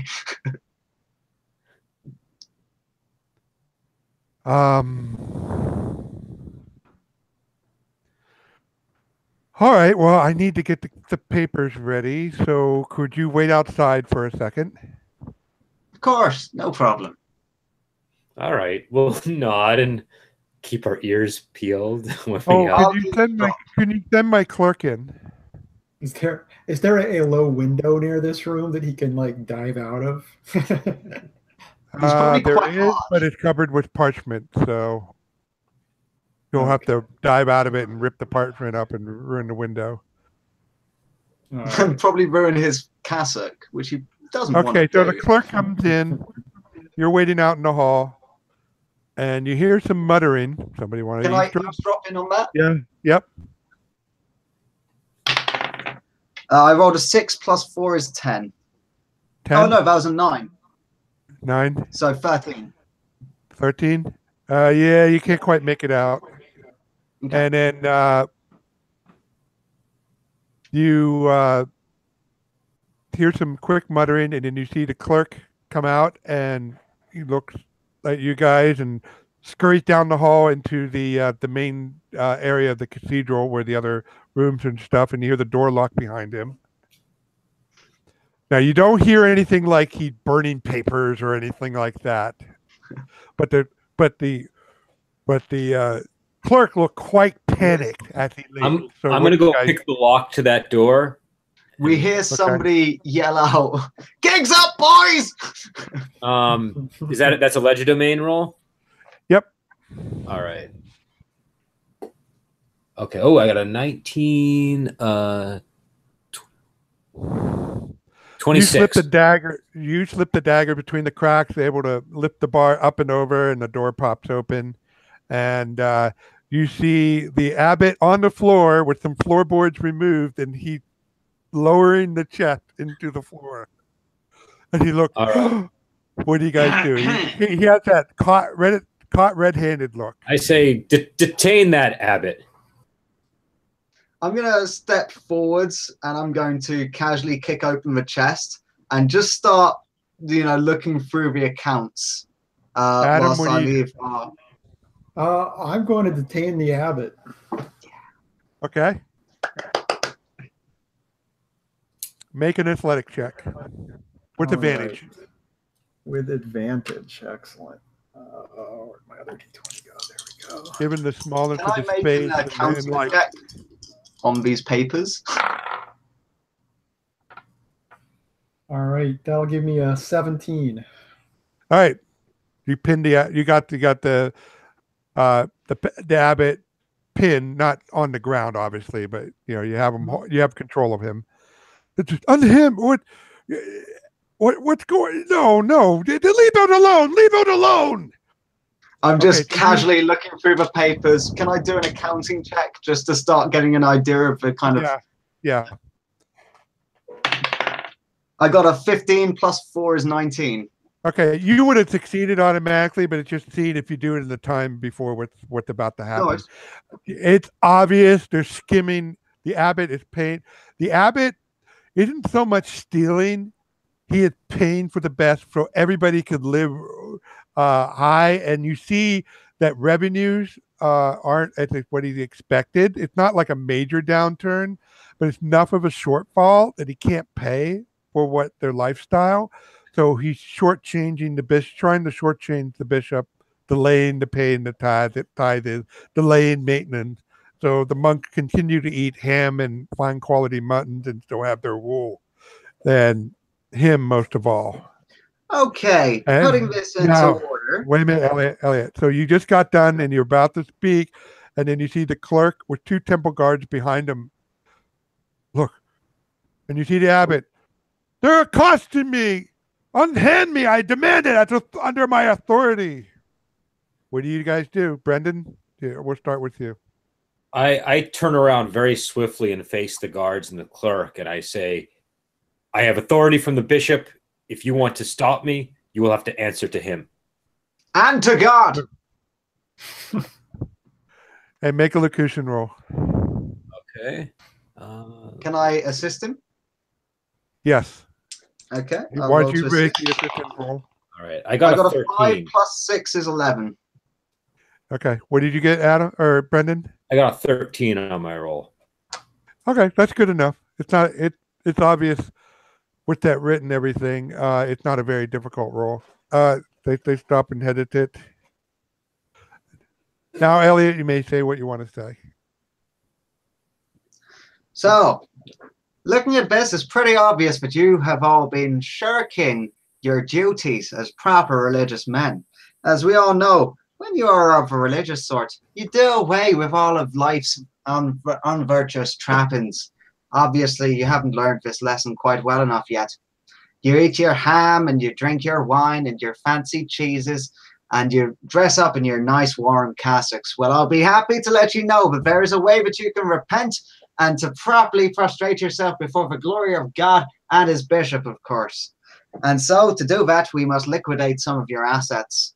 Of course, you should be moving to more grain-based diets, as that will also help you to prolong your lives and to spend more time proselytizing for the good, gracious Lord. So, to that end, you're going to have to sell your robes, boys. They look downcast. Of course, Well, we wouldn't want the how bishop about finding we- out how about this and about- excommunicating y'all.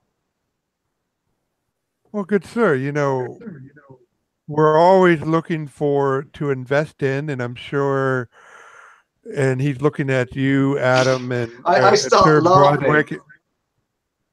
I start like raucously laughing when I go, what have you got to invest? Nothing. Okay, so in Seamus's opinion, you could probably get with the ties, all the ties together quite easily. It spelled out where everything is, so you can collect it all together by this evening if you want. Oh yeah, we'll collect up the tithe, but I'll be saying to them, you're gonna have to pawn your robes, boys. All the liquid assets and still leaving them with a little bit of operating capital that they'll properly need. Yeah. You can collect double the tithes. Oh wow, I'll collect double the tithe. Yeah. We'll do that. I'll leave them some operations money, and I'll tut to them the entire time. you know. Okay.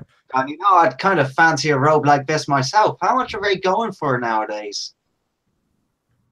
All right. So Adam, Brendan, that's what we're going to do for the rest of the day is help him collect all the bishop's money. That sounds like the thing to do. So here's the deal. Should we be taking the abbot back to be dealt with by the bishop here, or with the evidence we've got, or just take the money and let it go? Just take the money and leave it up to the bishop, I think. All right. Yeah, the writ gives you the authority to collect the tithe and to investigate why they're late. Okay. It doesn't give us you don't have any rights of high or low justice with the writ. Okay. So can I have a private word with the abbot? What's Brendan? Can I have a private word with the abbot? Yes. During all this, you get the abbot by yourself. Okay, and I just say, look, I don't want to be coming here doing this all the time. Just try to keep this under wraps better. Go lean when you have to, and just so the bishop doesn't notice, and everything will be fine. I rolled a 23 on my roll to eavesdrop. You hear that? And he's here to. I appreciate that, Master Peppenwell or Pepwell, and okay. If you ever need the help of a real master accountant to help you set these things in order, I can be hired. Seamus O'Riordan.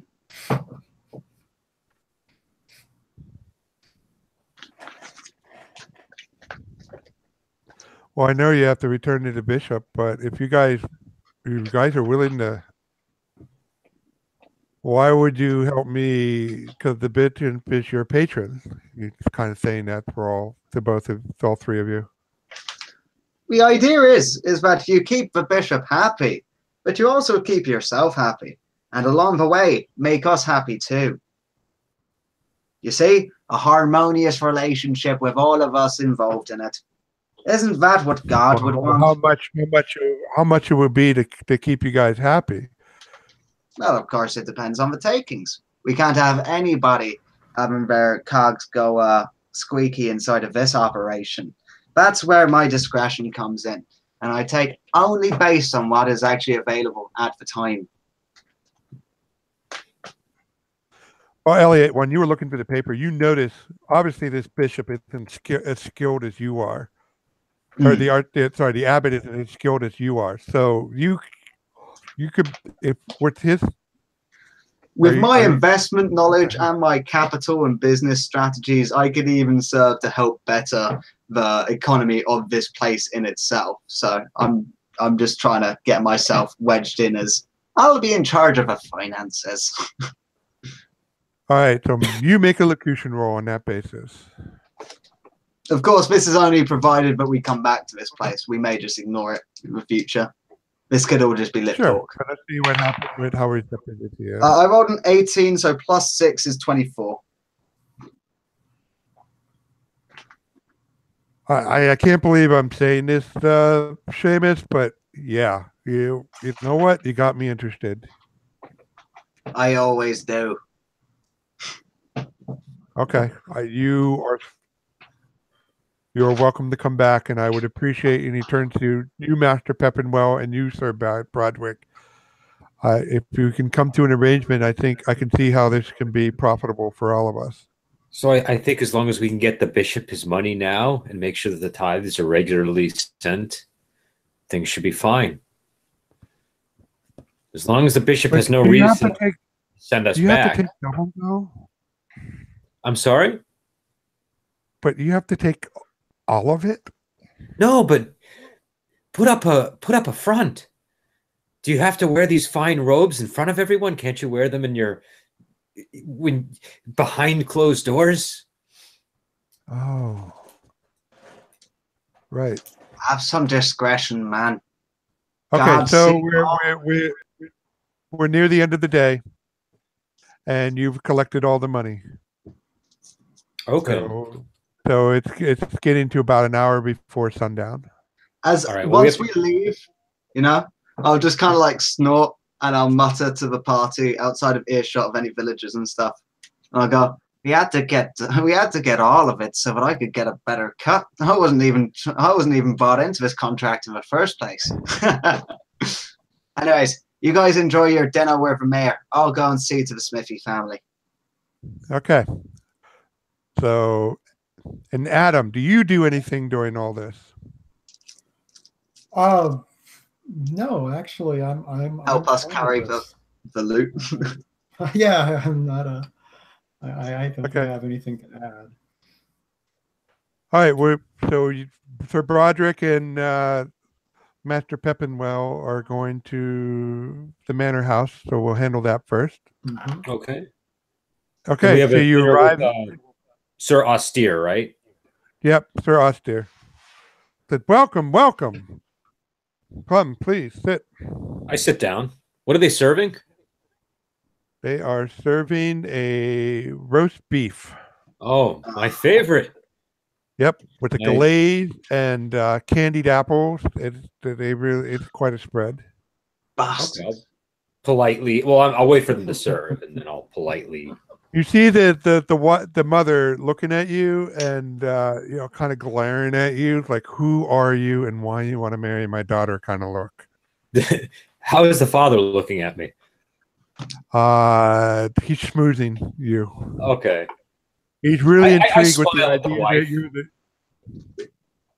that she doesn't glare at you, but she just got that stone look, like, you got to earn my approval. So, During the meal, what do you do? I just say, you must clearly have many questions. Feel free to ask them. I'm So just enjoying the food. Glad that I didn't put myself in an awkward position in this whole scenario. So you're Marcus Peppenwell, and he's saying the name of your other older brother. Who's the heir? No. I'm Simon. I'm Simon Pepwell. Oh, his second son, Yes. Simon Peppenwell. And you see him look at his wife, and they glance, and they're like, I don't know. It's like, so Simon, you were in love with my daughter, and you want to marry her? Yes, most certainly. Well, she does have a dowry. What would you be doing? Where would you be keeping house after you're married? With my father, the Baron. Oh, and what does your father have you do? Right now, I'm in service to the bishop. The bishop. That's right. You had the writ. Oh, and how did your business go? It went very smoothly. We're very happy with what we've seen. This is a very nice community. I'll have many good things to say to the bishop. Oh, that's excellent. Yeah, hard to get work out of the peasants here. It's just they're all a bunch of lazy-abouts. Had to keep on them constantly, or nothing will get done. Are you? Is there anything that we can do to help? I don't know. Give them a worth ethic. Well, Okay. sounds like you're doing that. Well, yeah. We get by. We're going to have a pretty good harvest this year. It's not going to be a little bit above normal. We had a good couple of rain, and he just started for the next hour. He talked nothing about animal husbandry, crop raising, and he's especially proud of the manure pile that he had made this year. Going to provide excellent fertilizer for the field next year. Well, this is all very interesting. It sounds like you're well on top of things.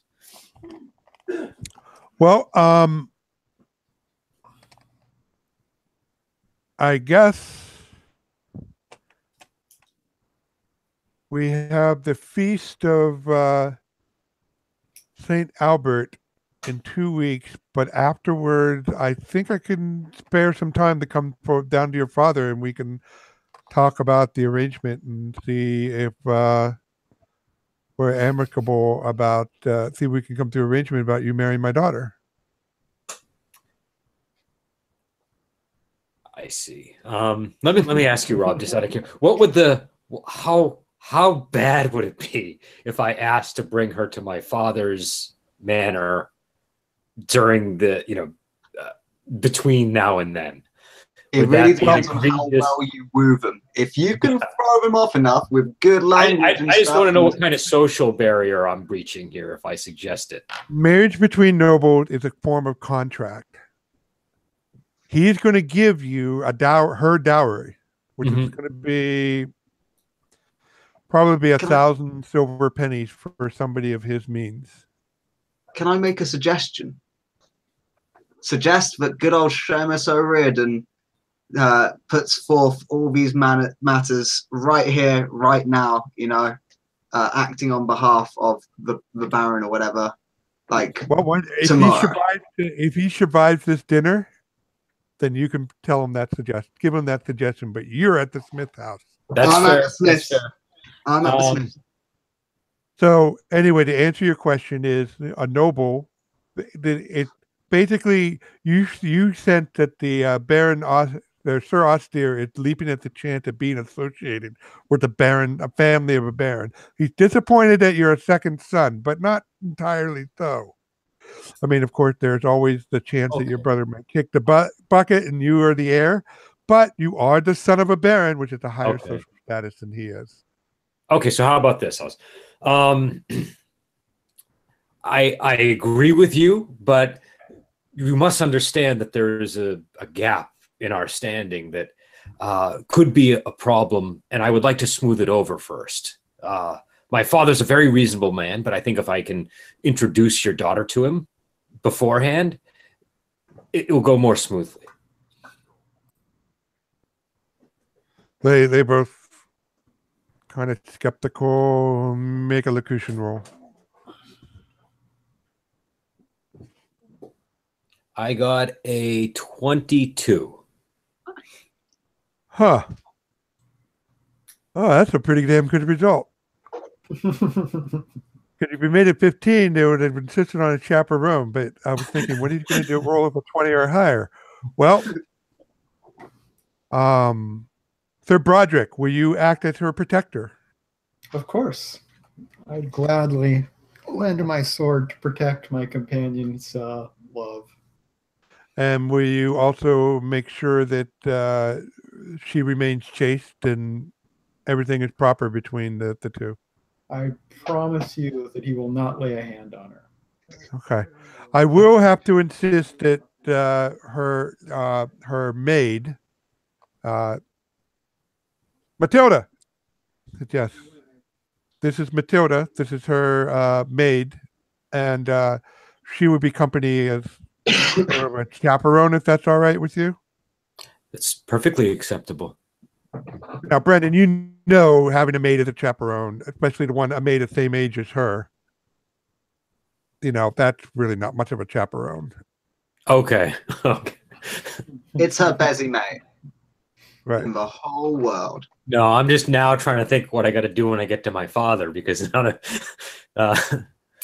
so. All right. So the rest of the dinner goes without further incident, and they show you to your rooms and put up your gear, and you get ready for the night. Okay. So last chance, anything before bedtime, Brendan? Well, we did just make. So who has the money? Adam, you have the money, right? Mm-hmm. Okay. I think, given that we have this money, we should take turns keeping watch. It's about 20 pounds of silver. Definitely take turns keeping watch, no question. Okay, so Adam, you do anything before bedtime? Just setting up the guard on the money and stuff? Yeah. Let's see. I mean, what are our lodgings like here?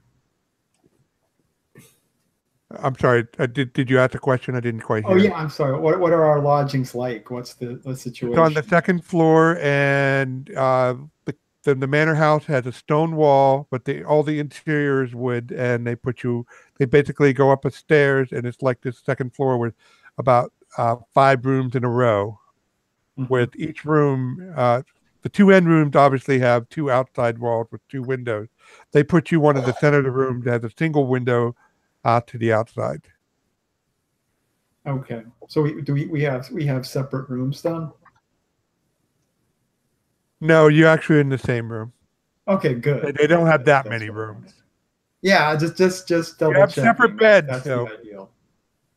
Well, Definitely. yeah, that's ideal too. Definitely the guest bedroom.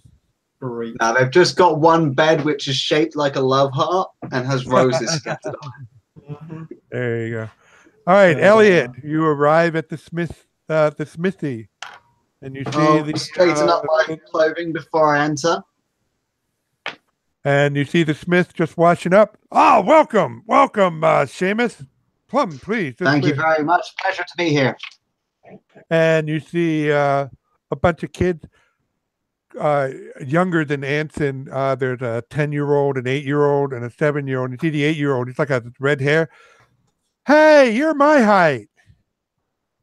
That I am indeed. But I'll have you know that I'm probably about 8 times your age.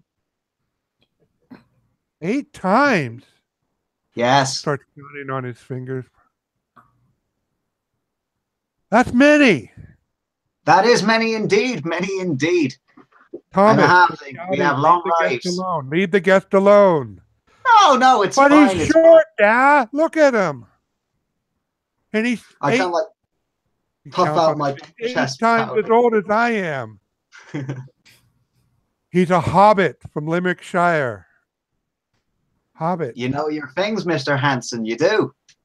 You live in a hole? I heard hobbits live in holes. No. You see, oftentimes we can build our homes into the sides of hills, but I'll have you know that they're very well furnished, very well insulated, nice and warm and toasty, with large spaces available to keep many meats and treats. They're fantastic places to live in, provided you're the right height. I want to go to a hobbit hole, Dad. Son, the only place you're going to go is on your rear end. The only place you're going to go is on your rear end. If you don't get in there, wash up and help your mom with dinner. Yes, Dad. Yes, Dad. See ya. Take care, lad. I'm sorry for the interruption. No, it's fine. I love dealing with little folk like myself.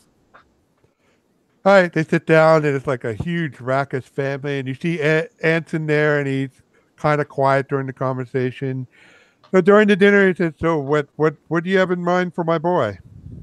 Oh, your boy told us that he was looking to apprentice as a smith, and from what I know about Baron Pepwell, he has a very good smithy of his own, whom Anson could apprentice under. You see, we are in dire need of more people available to forge quality weapons and armor, and we hope that Anson would be able to provide that. Of course, we can't go with Anson making our own Baron's smith, redundant in his work. So afterwards, myself as a private investor, we'll be looking to hopefully potentially set up Anson with his own forgery, so that he could take on private contracts and make a lot of money that way in a lucrative way. So we're talking even the possibility of a mastership here. We're talking about the possibility of a mastership indeed. I think that Anson has a certain quality about him, and myself, known as a very shrewd investor, can spot talent. So He's how got long is the strong arms. apprenticeship going to be for? Well, how old is Anson now? He's 17. 17. And he's already I suppose a good apprentice. 2 years with yourself.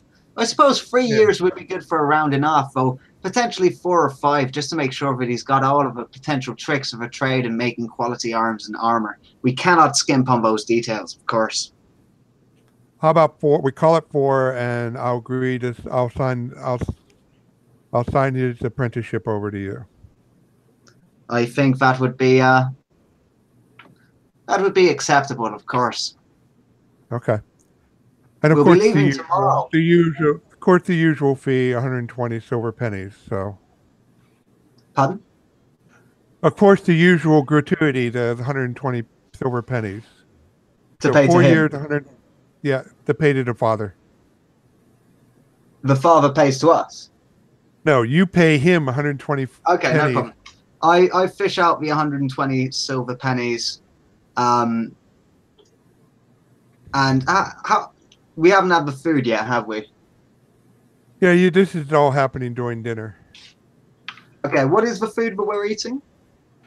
You're eating bread, stew, porridge, and cheese. It's good stuff. Nothing to sing home about. Okay, if it's not too bad, then I'll give him an extra 15 silver pennies as well as thank you for the lovely dinner. He appreciates it. Okay, so mark off 135. I have done indeed. And he signs the papers, and now you officially own the apprenticeship of one Anson, son of Most Henry. excellent indeed. When you next see your young boy, he'll be a So fully when grown man. do you need to be packed by? He needs to be packed to leave by tomorrow. We should be leaving around about morning or midday, I suspect. Okay. All right. It's been So a you had pleasure meeting your family. All right.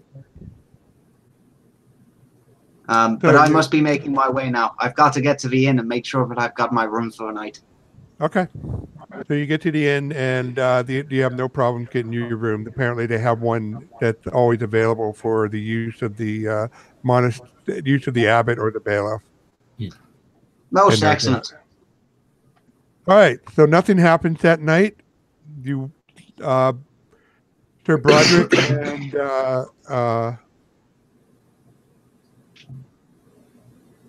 Simon, wake up. You wake up to shouting. What kind of shouting? Like, where's Quenlith? Have you seen her? And you hear thumping around the floor. So what do you guys do? I'll go down and see what's going on. Do you see one of the maids said, Master Peppenwell's here as well, Sir Broderick? And you see Throstir. Have you seen my daughter, Quenwith? No. Where did she leave? What happened?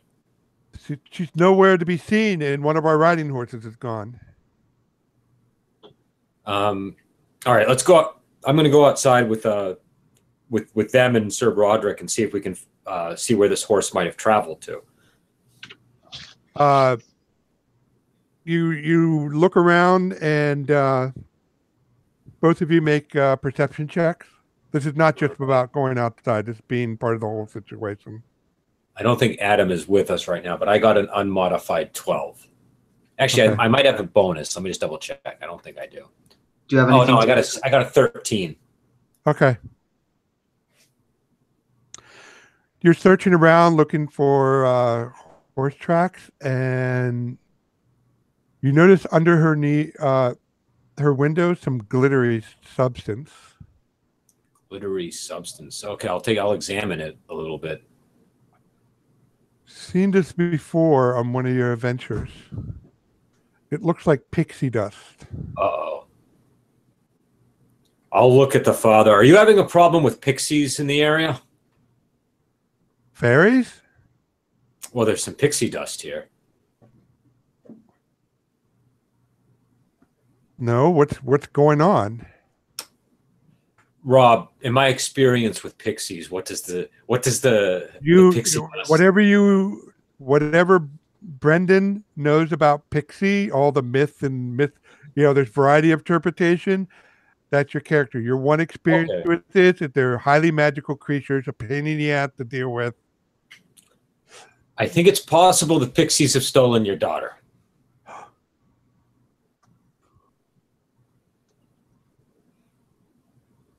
If you allow me to go get my halfling companion, we'll begin searching for her right away. Okay. Anybody that you can send along would be a help, and I'll go to get Seamus. Okay. Okay. As you're traveling there, you see Seamus eating breakfast in the common room. I'll say, Seamus, we have a bit of an emergency. Oh, what's that, Simon? I'll explain on the way. Okay, no worries. I'll pick up a sausage and I'll jam it into my mouth as I kind of hurriedly get my possessions together and, munch on it whilst we start making our way. I think Pixies might have taken, what's her name, Quenlith? Yeah, Quenlith. Quenlith. Pixies. Can I do a history check or something to see if I know anything about pixies? Or Yes. Yeah, that's the one. Okay. I got an 8 plus 4 is 12. 12. That's you roll 10 or higher.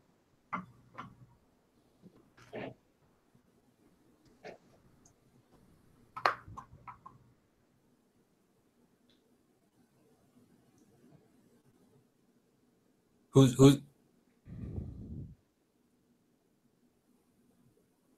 Trying to avoid the parrot effect. So I posted in chat what you know. Oh. Ellie. Okay. I'll go. Fairies and the likes. They like stories and people acting them out. I'll keep in mind some of my best just in case I can do something that would entertain them and potentially make this go by a bit better. But difficult things to deal with. All right. So as you leave the tavern, you notice the smith storming across. Yo, Anton, where are you, boy? Anton. Don't worry, we're going to find him. It's fairies. What? He comes up. Don't worry about it. We've got it under control. We're going to look for him. Just make sure you've got his stuff ready so that we can collect it when we've picked him up and we're gonna go on. All right. So what do you guys do? All right. So I'll say, Sir Broderick, are you at all skilled at tracking horses?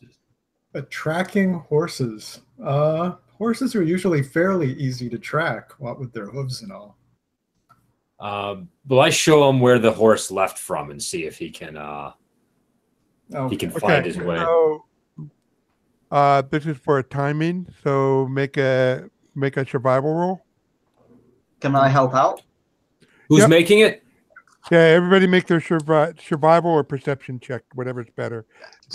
But Sir Broderick needs to make the survival roll. Okay. Well, yeah, I don't actually have survival, so... I do. I got 12 plus 3 is 15. 15? Yeah, I got a 16. All right, well, that means you rolled with advantage. Okay, you find the tracks.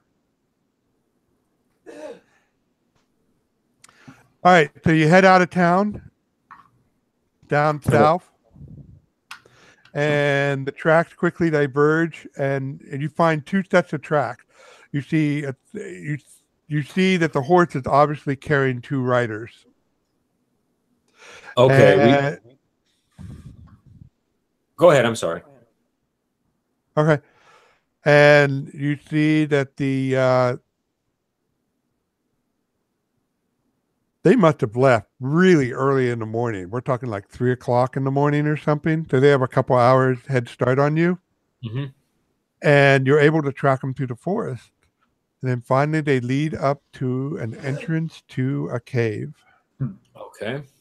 All right. I think let's take a look at this entrance, Sir Broderick. Wait. I'll go with you. You don't want to start enacting any stories where the brave knight goes in and starts a fight with the fairies and then it all goes tits up. Okay? Get myself involved in this. I'm a professional letterist. I will trust your judgment in this matter. I'll go along with Stan Broderick. So, all right. Let's go check out the cave. Okay. So the horse tracks lead up to the cave? Like the horse went in the cave? Is that what I'm sorry. Or? You see the horse track lead to a meadow in front of the cave. You see the one horse there. Okay. And 2 tracks leading away from that to the cave. I gotcha. Okay, that makes more sense. Sorry. Okay, so let's see. Anybody have a light source, perchance? Yeah, I've got candles. torches. Oh, torches sound better. I just want to No, say, no, I may I'm have gone a gonna- bit overboard, but I've got 100 torches. You're about 100 yards away from the cave entrance, okay? So you see the meadow with the horse in it, and 100 yards ahead of you, the entrance to the cave. All right, why Okay. don't we light the torch? I'll light the torch, and I'll say, before we go, there's a possibility these fairies want to help enact out this love story between Anson and the Lord's daughter. It may save a lot of trouble if we just say they died here and we take care of the fairies or whatever, but we couldn't find the bodies or something, or they just totally disappeared from the face of the earth, to allow them to get on with their love story, if we want to make sure it's not all over complicated. But what if the fairies are not doing that? If the fairies aren't doing that, then we'll deal with them and we'll go back to plan A. Well, let's investigate and see how things turn out then, I suppose. Of course. I just wanted to voice this stuff before we get it tied up with the nitty-gritty of all this fairy scum. All They right, ruined so good business. this is the part where we need graph. You're going to need some probably graph paper for notes. Okay. I'm So notoriously you bad have at to- taking notes, but I will everybody do my make best. Everybody make a perception check as you approach the entrance of the cave, which is about 10 feet wide. I got a 19. I got a 16, minus 2 is 14. There is a strong animal smell coming. You can smell it 50 yards out. Coming from the cave? Yep. All right. Any sense of what You kind can't of see it animal? there yet. Is it a Oh. fur? Oh, you know what? No. Yep, make a survival check to determine what kind of animal. I'll do that as well. Any character can use any ability, even though if they don't have a bonus in it. So I got a 2. I will try doing a survival check as well. okay. I got 19 plus 3 is 22.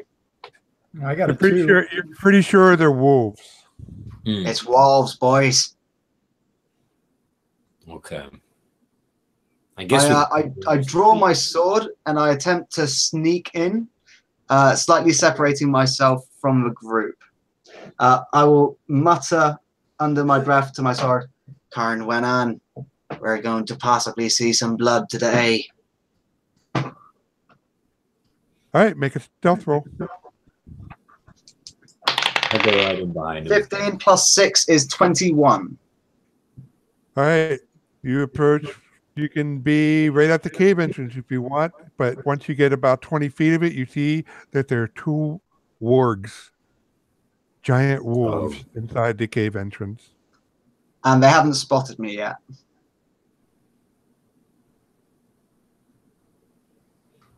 Is that right? I didn't hear you. The wargs haven't spotted me yet because I'm sneaking No. in and stuff. Nope, they're sitting there lying down on the ground, keeping watch. Okay. I'd like to try and see past them, see if there's any other kind of wargs or wolves in this cave, if they're the only 2. It's about 20 feet deep. Sure. Hold on. I just realized I didn't. Yep, there we go. It is. The cave is about 20 feet deep. To the left, you see a small 3-foot opening. And to the right, and kind of deeper, you see there's a wider 5-foot passageway. But there are no other creatures in this area except for the 2 wolves. Okay, I'm gonna keep myself in the cave entrance, but slightly poke out and make a gesture to Sir Broderick as if to start an attack or, draw these things out of the cave. Okay. And You're gesturing for me to attack, you're saying. Is that Yeah. And then once the attack happens and the fighting kind of starts, I want to try and sneak into the cave behind where these wargs are and kind of investigate it a bit further. Okay, right. so Adam, just realize you can't charge into the cave. It's not No, I mean, you know, as in approach the cave loudly and draw the wargs out and start a fight out there. Okay. All right. What do you do, Adam? If he's trying to draw the wolves out of the cave, I'm going to stay on horseback and get kind of to the side of the cave so I can try and flank them if they come out with a charge attack. If this works. Okay, roll a d20. Don't roll a 1. Okay. I got a 13. Lucky number, so I'm okay. So you get to the side of the clearing. They're and what? you still see the hobbit. You see the hobbit still gesturing at you. You're obviously not doing what he wants. Oh, okay. Can I see the hobbit doing this? Yeah. I'll be doing it to yourself as well. All right, so I'm just gonna go out to the front entrance and kind of stomp my feet then to get these wargs' attention. I nod approvingly and get myself in position to like sneak past. How many feet in front of the entrance? 5 feet. 5 feet. Hmm. Okay, you sneak up to 5 feet of the entrance and you start getting their attention, and they leap out. You have initiative. Okay. You don't have surprise, but you have initiative. All right, so I have to roll a d6. No, you don't have to roll initiative. You have initiative. Oh, I have it. Oh, okay. There's 2 of them coming at me. Right. Oh, not many options. Stand and fight. And how fast can I drink a potion? You have 2 actions a combat round. Drinking a potion is 1. All right, this might be monumentally stupid. I'm going to drink my potion of invisibility. I've got one of those too. Okay, you drink your potion of invisibility. Now, just so you guys know what I'm doing here, I'm handling initiative in terms of how close you are to the action to this first round. Then we'll roll. That's cool. Okay. So you see the wolves leap. So Ellie, see the wolves leap out. Yeah. And they are about to jump on Simon, and he disappears, and they land on the ground, and they look terribly confused and start sniffing around. What do you do? Your turn. I run deeper into the cave, and I start looking around to see if there's any evidence of humans going down any of the passages or anything. Okay, that would take your entire combat round. You first need to make a stealth check. I'll do a stealth check. Wow, I rolled a natural 1. So that's +6 equals 7, but still natural 1. Turn around, and they have turned their attention to you. But you still get to make your perception check, so roll that. Okay. I got a 16 minus 2 is 14. Okay, so if you would have failed, I would have told you next round the result, assuming that you survived. So you do see there's footprints, and they lead deeper into the cave. They go down the right-hand path. Okay, I keep that in mind. Okay, and, but you're done. You're done. Ready. Adam, what do? You see the scene. You see the wolf leap out at Simon. Simon disappears. The wolf looks confused. You see Then turn around and start. Seamus go into the cave. He's looking the third, but you see that he caused a rock fall to happen. A small rock fall that's not a threat to him, but it makes a loud noise. And now the 2 wolves are fully. Seamus comments to that bugger. The 2 what wolves do you do, what? Adam? I'm sorry, the 2 wolves are what? Turning their attention to Seamus. Okay, I'm going to get their attention by taking out my lance and charging them down. So okay, you charge down a wolf. Roll to hit. You don't get multiple attacks, unfortunately, but they need a 13 or better. I figured that was the case. I got a 19. That's a hit. And damage. Let's see.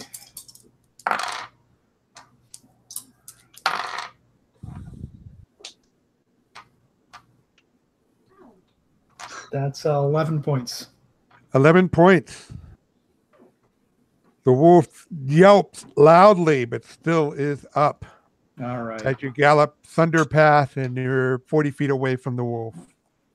All right, everybody roll initiative. Okay. So, Roll a was I D6. correct? You roll a d6 for initiative, and you add your class bonus. No, No? only dex. Only fighters Only get to add dex. their class. Only dex. Okay, no problem. So mine would be a d6 plus 2. Right. I got a 7, Rob. Okay. Oh, I got a 3. Okay. I rolled a 1 on the d6. So where's there? Adam, what did you roll? For initiative, sorry, I got distracted looking for dice.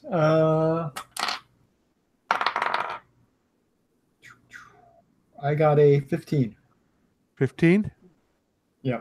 Oh, it's a You D6. I'm sorry. I Oh, sorry, D6. Uh, I had I fighters was get gonna that say, high. what's your dex bonus? yeah, oh, I know. I could be possible, but no, I just got a 2 actually, so significantly worse. So you add your to hit bonus, which is +3, and what's your dex bonus? Oh, I had my hit bonus. I'm sorry. So that would make it a. That would make it a 5. a 7. I've got a +5 7? to hit. Oh, geez. Yeah, Okay. I'm a knight. So, Brendan, you're closer. What do? You're invisible. Is Adams attacking them? Mm-hmm. Well, I've attacked them and gone past them, so I'm 40 feet away from them at the moment. All right, Yeah, I'm you just going to walk into the cave, I think.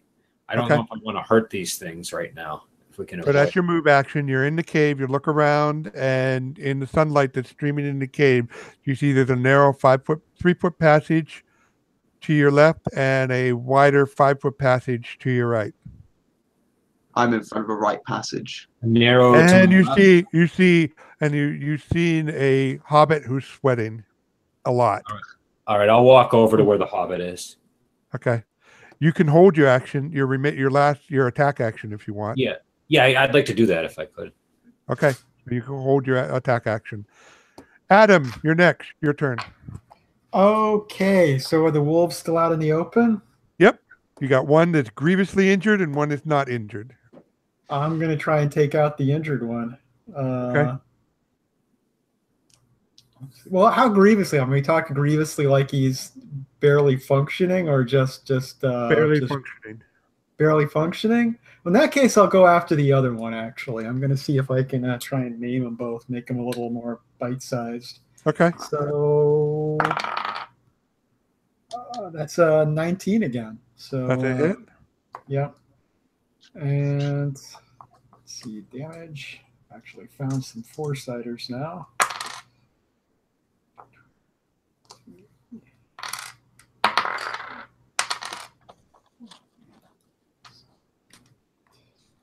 I got a 10 on damage.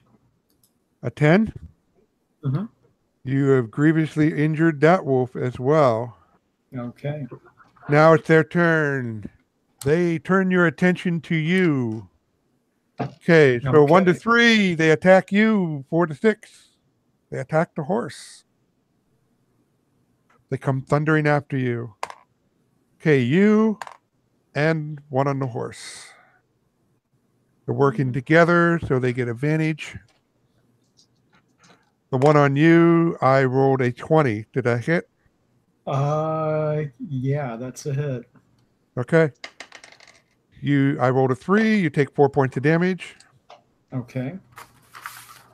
All right, the wolf on the horse.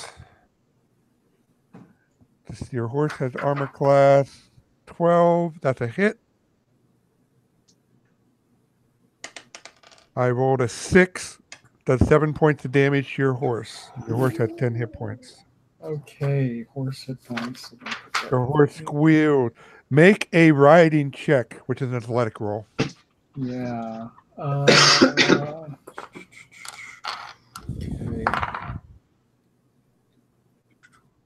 I got an 11.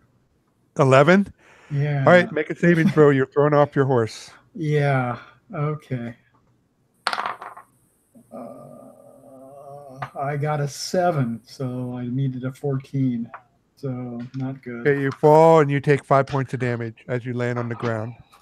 Now you can still attack next round, but you have to spend one of your actions getting up. Okay. It's my turn now, is it? Now it's your turn. Cool. I'd like to approach within 50 feet of the wolves and then use my short bow to fire off an arrow at each one of them. That's fine. Roll for wolf number 1.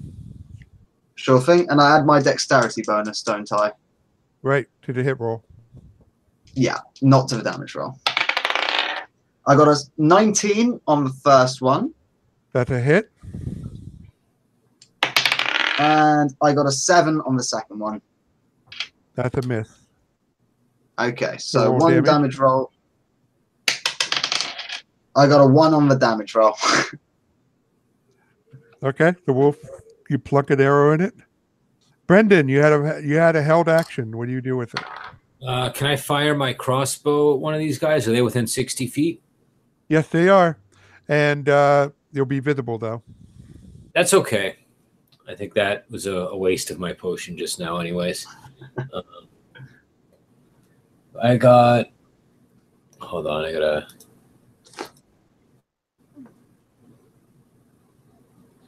got an 18.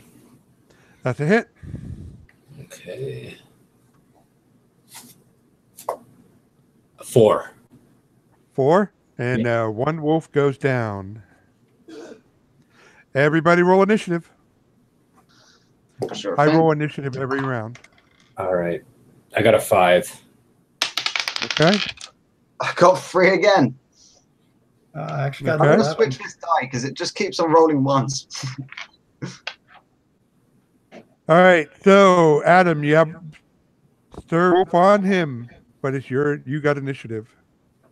All right. So I am not particularly happy at being unhorsed. So I'm going to stand up as quickly as possible, draw my broadsword, and well, actually switching weapons might be a problem. I'll just try and spear him with my lance. It's not. It's not? Okay, It's not. cool. Yeah. Putting I'll away a switch to a weapon broadsword. is a problem. It's just drawing a weapon. No. 6-second Great. combat round. Then I'm just dropping the lance and drawing the broadsword then. Yep. Okay. So I got a 17 to hit. That's a hit. And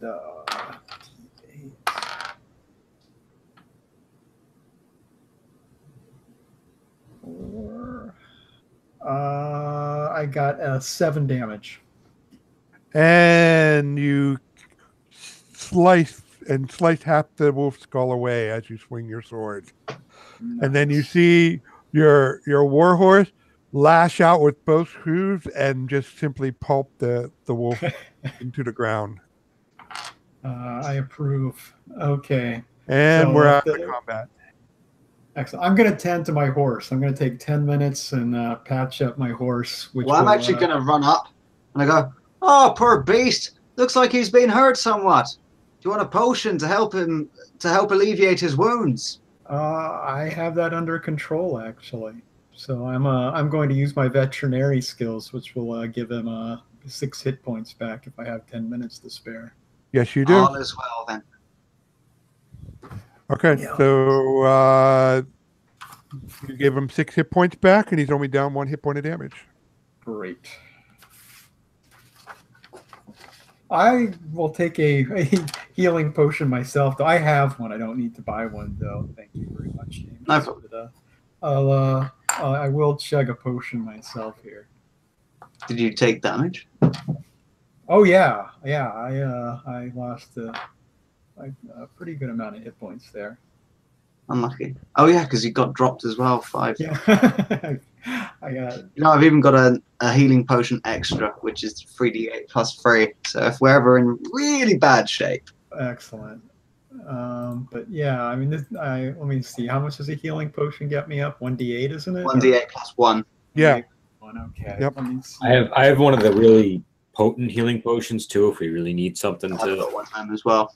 Okay, that did it for me. I'm back in fighting Trem. So to recap the situation, you got 2 dead wargs. Now, if you during that 10 minutes, you can take time to harvest. Well, one of them has been pulped by the warhorse, so you only get one pelt. So you find one wolf pelt that's worth 50D. Nice. I don't know if it's worth getting our hands dirty to. What's this? A wolf pelt. I'm gonna get my hands. All the monsters. I'll be interested in that. Lucrative business this is. All the monsters have something that they can be harvested from. Cool. When I wrote up my monster manual, I made sure I have this extra entry called harvest. That's cool. What would we need to do to harvest that? Would it be survival or legerdemain? You don't have to make a roll. You just have to spend the time. Okay. Okay. So what's the time cost here? 10 minutes. Oh yeah. Why don't we check on the lass and the lad first? It's not as if these corpses will get stolen in the time that it takes for us to investigate. If someone else wants to peel the wolf pelt, they can do it while I'm tending to my horse, because that takes 10 minutes as well. Yeah, okay. I'm not going in without fixing my horse up. So okay, I'll do it whilst you're doing that then. Okay. All right. So Adam, Sir Broderick noticed he can't take the horse with him into the cave. So. Oh yeah, I know. I wasn't expecting to, but I just he rides his horse boldly into the cave. It's just a matter of taking care of my horse is one of my primary concerns as a knight. So I'll grab 2 halves of a coconut and recreate the sound of you riding in on the horse into the cave if you want, like Monty Python style, you know.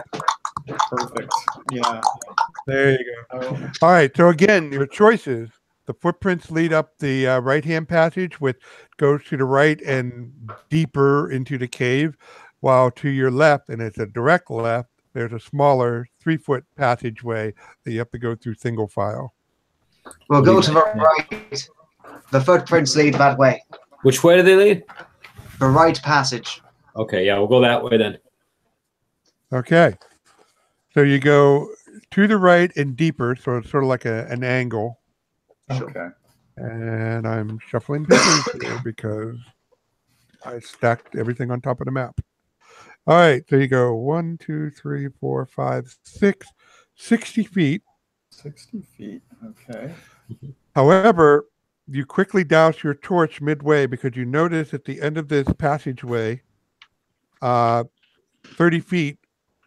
So the passageway is 60 feet long, then 30 feet ahead of you, you see the wall. You see it open up into a much left to right passageway. But it's like 10 feet wide, and you notice from the right-hand side, there's another firelight. There's firelight. Somebody has a fire inside the cave. I'd like to sneak into this larger area and try and observe what's going on here unobserved myself, if that's all right. Okay, make a stealth check. Oop. I got a 12 in total. Okay, got it. Brendan, what are you doing during all this? You watching him sneak up or what? Yeah, I'm going to kind of creep up a little behind him too to get a look. Make a stealth check. Uh-oh. 9. I got an 11. Okay. And what does Sir Broderick do, Adam? I'm hanging back ready for action. I'm not going to try and sneak up at all. That could endanger the whole operation. Okay. If we haven't already. All right. You sneak up and you're not, it doesn't seem, there's a lot of gravel, you're making crunchy noise and you're very nervous. But once you get up about 20 feet, you start hearing, oh, what is that? Do I use sage or I use rosemary? And you hear something being stirred and clank. What would go down? I wonder if it's the lass or the young fellow that would taste better. Hey! I'm going to try and get a bit closer to see what exactly is speaking. I imagine a troll. Yeah, you look around the corner and you see on a mat there's a sleeping troll, and you see there's another troll hunched over a stew pot, stirring it, and he just smacks the one troll that's sleeping and said, "Go away, I'm sleeping. Don't bother me."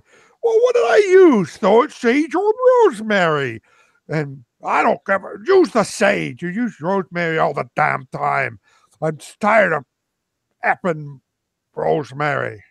Do they Now, have Oh, go ahead. this area is about 20 feet long, deep, and about 15 feet wide. And you don't see any kids. You don't see either of the kids here or anything in the pot. So when they that make the looks like a decision about the rosemary, yeah, about the sage, I mean, rather than the rosemary, I imagine the other troll turns back around again. I'd like to try and sneak up on the troll that's trying to sleep, and I'd like to try and just plunge my short sword directly into its throat whilst it's asleep. Okay. Make a stealth check. Will do. I rolled a 17 plus 6 is 23. All right, you're right up there. Roll a d20. Don't roll a 1. Okay. No bonuses, just a straight d20, yeah? Yep. I rolled a 10 on the d20. Okay. I am making the troll saving throw at a disadvantage for the instant kill.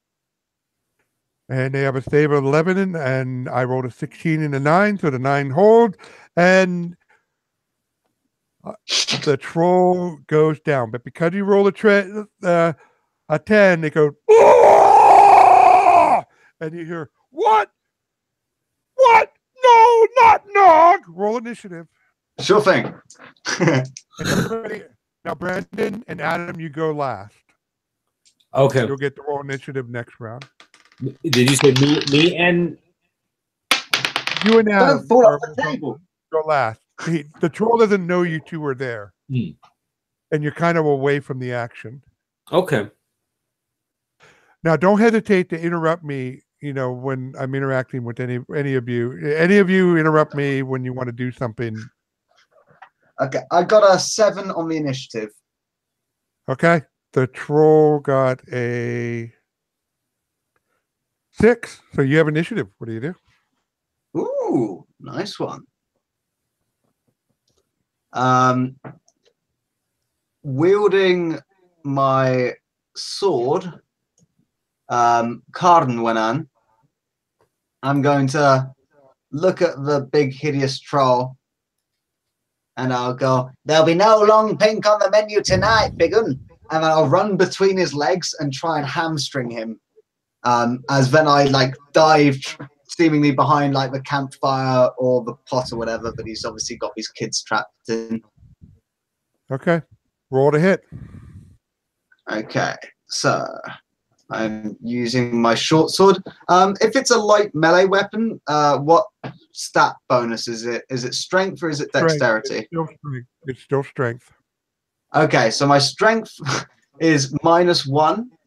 My class bonus is +2, so that becomes a +1, and I've got a magic weapon, so it's +1 again, so it's +2 in total. You need a 15 or better. Okay. I rolled a 4, so I got 6 in total. 16? No, I rolled a 4, so I got 6 in total. Okay, so you rush through the troll who dodges it out of your way. The troll attacks. It claws you twice, rolling a 21 and a 19. Okay, my armor class is 16, so both of those hit.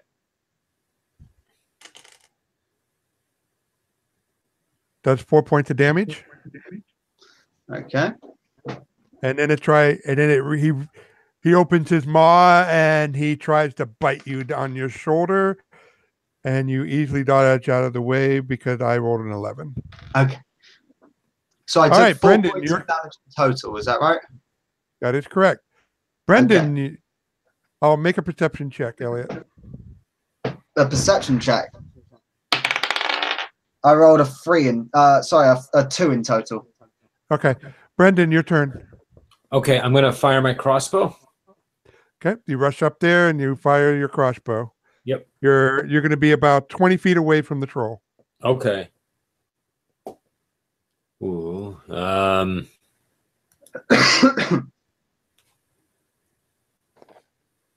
I got a 14. Got a 14? Yep. You see your crossbow hit the troll's hide and bounce off. Okay. Adam, your turn. So now it's Adam's turn, isn't it? Yes, Adam, your turn. You're muted. Adam, by you're the way. muted. I did not know I was muted. Okay, I'm not sure how that happened.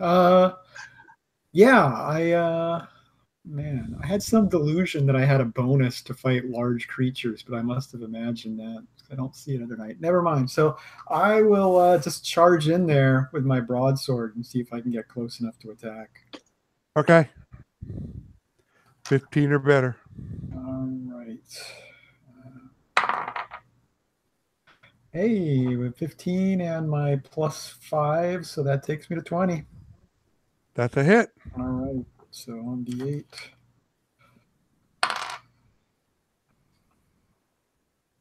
Yeah, not the greatest roll in the world. I only got a 5. Got 5 points of damage. Yeah. All right, everybody roll initiative. All right. I got a 7. Ooh, I got 8 on the initiative.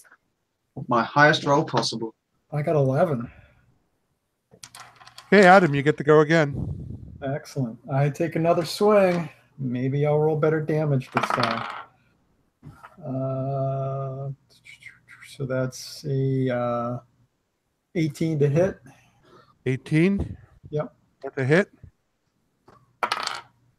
And 5 plus. Okay. So that's 8 damage.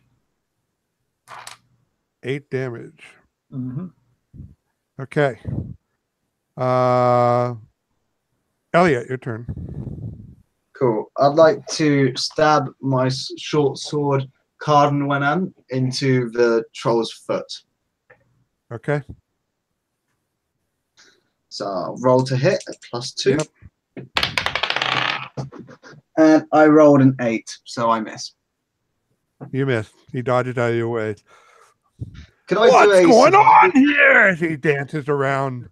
Brendan, your turn. Could I quickly do a survival check just to see if that bite that he did before gave me any poison or anything? Yes. Make a survival check. I got in total 17. 17? No. But you do remember that trolls regenerate. I look at the troll that's on the ground that's been stabbed in the throat. It's not moving, but you see that the wounds look less of a wound. Okay. I'll call out. You estimate you have about 5 rounds before it will regain to 1 hit point. Okay. Because you almost chopped off his head. Yeah. The troll on the ground's not quite out yet. Do we know anything about trolls, Rob, or is it I'll simply call out the troll on the ground's not quite the done standard yet. assumptions apply. Okay, so I'm going to assume I don't know what I should know in this case, and I will. No. You can use your player knowledge of what troll. That's fine. Okay, so fire is a fair thing to go for here. That's what the legends say, isn't it? Okay, all right. So chop off its head. All right, you said that there's firelight around here somewhere, right? Yeah, there's a fire pit with a pot of stew roasting over it. All right, can and I? There are logs. Oh, I don't know if I'm strong enough to do this. I'm just a burglar. Can I? Is there like a flaming log in the fire that I can grab and whack the? Easily. Okay, I'll whack the troll with a flaming log.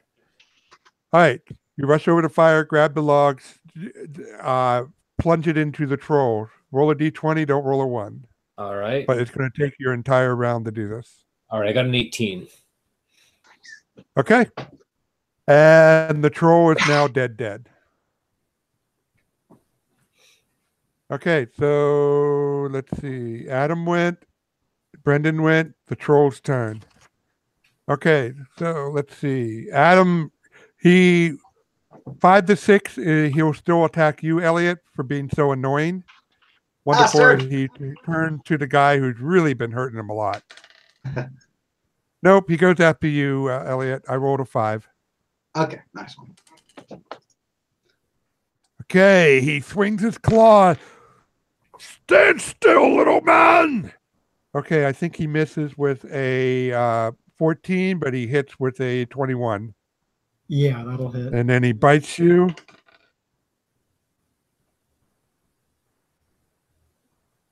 Does a 17 hit?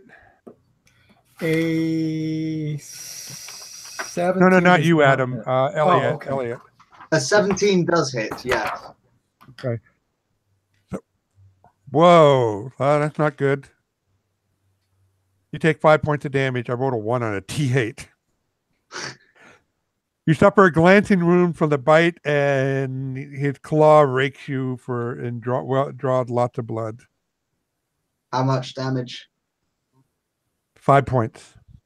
In total? Total, 5 points. I'm still good. All right. Everybody roll initiative. Well, I rolled a 2. I ain't going to cut it. I got a 4 in total. You got a 4? Who got a 6? I got a 6. Adam, you're muted. And again. Adam, I am muted. What the heck? I've got a.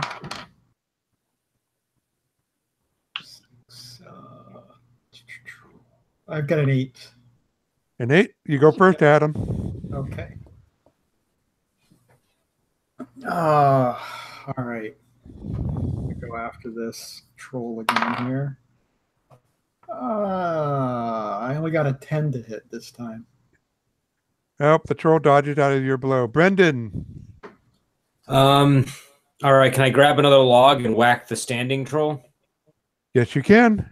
All right, and that's just a regular melee attack, right? Right. All right. Oh, a 7. All right. Okay, Brendan, you're 1, or actually Adam's 1 to 2, Elliot 3 to 4, Brendan, you're 5 to 6, and I rolled a 5. You do fire against me? I don't like that. Not like that at all. Does a 20 hit? Yeah, I'm gonna say so. I have an AC of 13. Okay, well, he rolled an 11 on the first one, so that didn't. And he bites you an 18, so that hits. You take 6 points of damage. Ooh, all right. I'm still up, but that's not good. Okay. I scream in pain. Elliot, your turn. So Simon stabbed the troll, but I'd stabbed him in the throat with a flaming log, and that seemed to finish it off. Did I get that right? Yes, that is correct. The other troll is not regenerating. Okay, cool. Then I'll keep my focus on this troll that's still in front of me. And I'll go, "You're a bully and a brute. Stop picking on the small ones. We will overturn you, big bastards." And I'll try climbing up his leg and stabbing him in the thigh. Okay. Do you want me to roll a climb check for that, or is that just suitable enough? For just roll a climb check. Cool. I invite myself to failure. I got a 16 plus 4 is 20. Okay. Now make your to hit roll. Okay. Do I get advantage or anything? Because I'm like on him, like hacking at him now. Yeah, you know what? I'll give you advantage. Okay. That's fair enough. I needed that. Hopefully, if I get a nat 20, I can chop off his ghoulies. Let's go. So I got a 12 on the first attack roll and a 13 on the second. So 13 at the highest. So you see him stabbing, and it's just not going through the hide. Kind of rubbery. All right. Everybody roll initiative. I got an 8. I got a 5.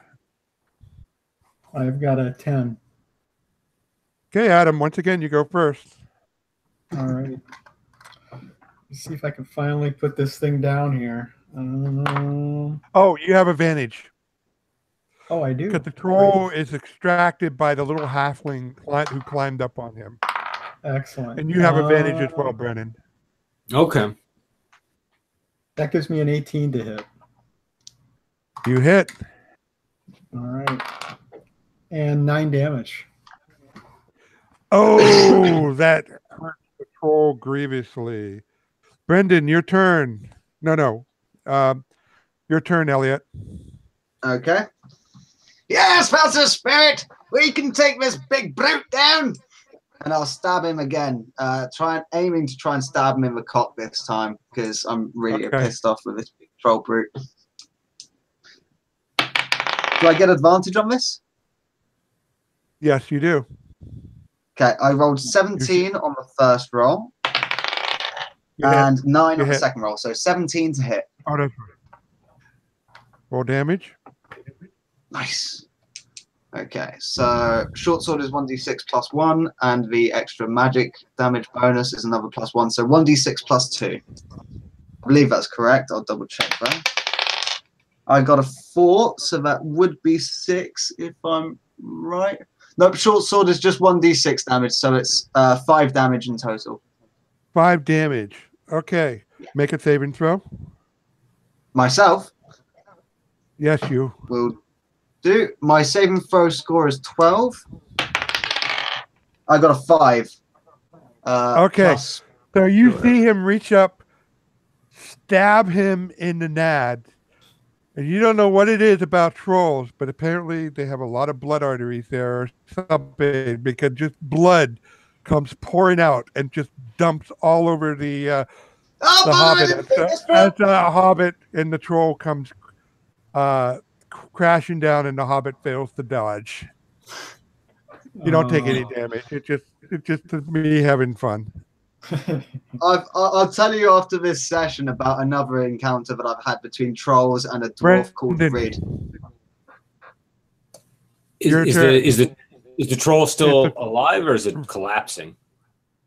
It's down on the ground and it's regenerating. But okay, I'm going to no longer mash it with fire again.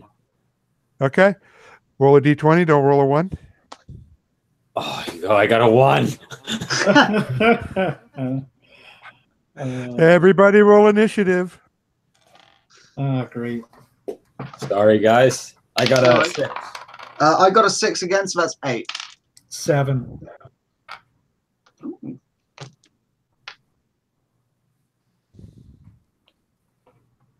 Okay. It regenerates, and you see his eyes popped open. Adam, your turn. Oh, wait a minute. You got an 8, Elliot? Yes, I did. Okay, your turn, Elliot. I'll stride up to it, covered in blood, and I'll go, "You got my fineries all ruined, you bloody bastard! I'm glad you're awake to see this!" And I'll raise my sword above my head, and I'll go, "Carnwennen, cleave!" And I'll aim it down his neck. Because the troll is prone. So what do I need to roll? You're prone.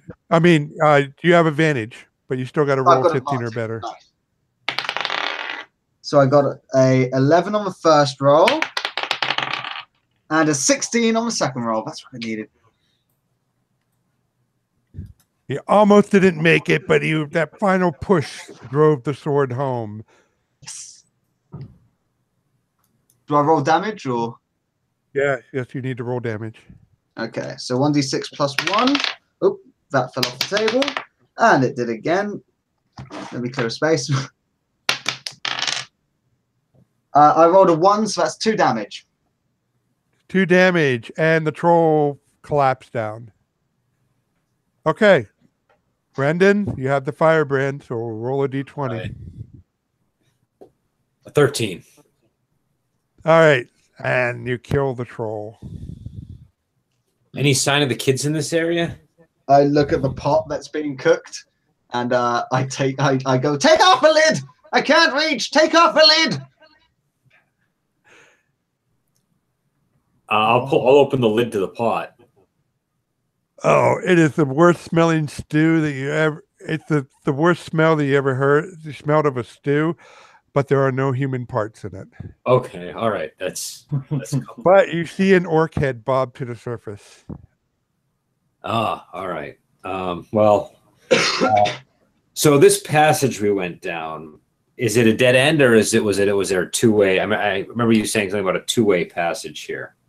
All right, so you go up the passageway and you turn to the right and fought the torches, the trolls, but you could also go to the left. And you see it opens up into a wider cave that's about 12 feet wide, and you see there's passages all the way at the end, and then there's an immediate passage to your right, and there's a larger passage to your left, and there's more at the end, but I'm not describing those because you're too far away. Okay, so but at the beginning of the passageway, there's a right and left passage we can go down. All right, you know what? I can do this, I think.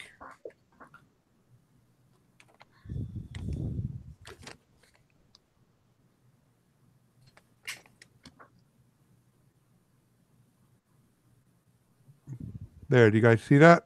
Mm-hmm. Yeah. So you fought the troll there. And you came in here. And you see this, and you see that. Okay. And you see there's more stuff, which I'm not going in, more stuff down there. Okay. What do you guys think? All right, first things first. Adam, make a perception check. Okay. Not a bad thing. 11. 11? Okay, that's 10 or better. That's good. You see a sack.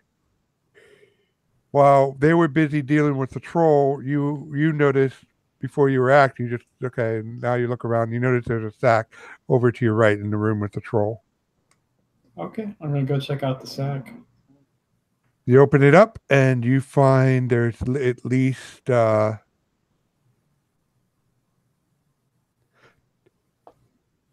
to 15 pounds of silver coin in it.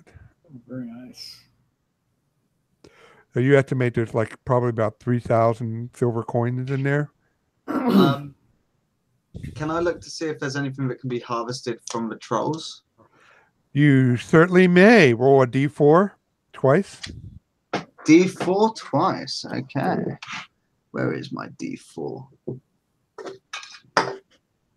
It's gone. God damn it. I've even had a D4. Oh, there's my tiny D4. That'll work. So I got a 4. And that fell off the table. And a 3. So 4 and 3. You find 7 ounces of troll blood worth 50 silver an ounce. Ooh. Okay, I'll stash that away.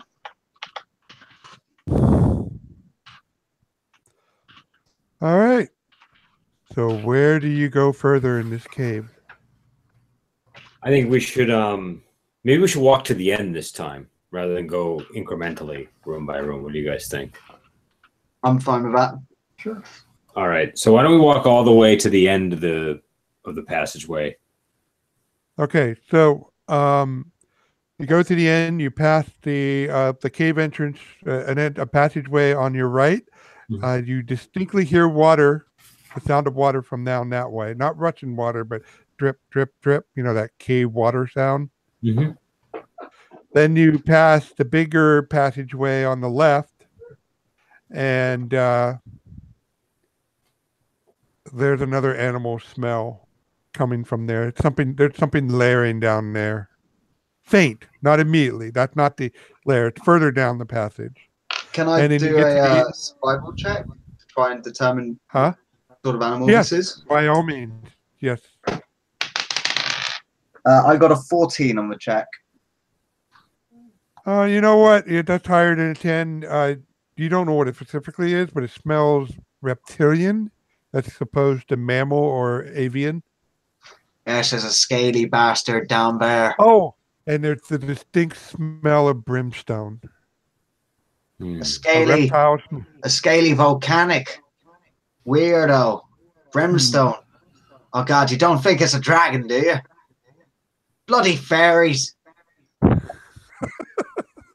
This place is I'm going to like a quaff dragon cave. one of my healing potions. Okay. Before I Roll a go D8 on plus- any further. So I'll roll a 1d8 and +1. I hope that I roll an 8. I got a 7. Not too bad. So I Not too recovered bad at 8 all. hit points. All right. So you get to the end. You have 3 ways to go. Okay. The way there, you can go forward, left, or right. I think we should go forward. Now, wait a minute. There's a cold draft coming from the right-hand passage. Forward, you smell this earthy smell. It's not bad, but it's just real distinct. It's definitely something plant. There's something. It's like in a forest, but stronger. And on the right, on the left, it smells like a sewer. You're like it smells like you're a couple yards away from an open sewer. You're not quite there yet, not that rank, but The left go smells down like that way. Yeah, the left smells like that. Let's not go that way. I think earthy is the better. Earthy, I'm fine with. better aroma here. Yes, let's go to the dragon.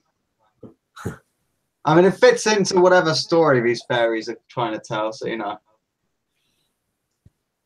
We'll go straight. Okay. You go down 5 feet, and all of a sudden you see mushrooms all around you. Oh, bugger. Hmm. Okay, everybody roll a d20. I rolled a 6. I got a 7. I got an 11. Okay, what's your saving throw, Brendan? My saving throw is 12. My saving throws at 12 as well, so I really failed Okay. mine. Okay, so you notice to your right a faint light, a torchlight.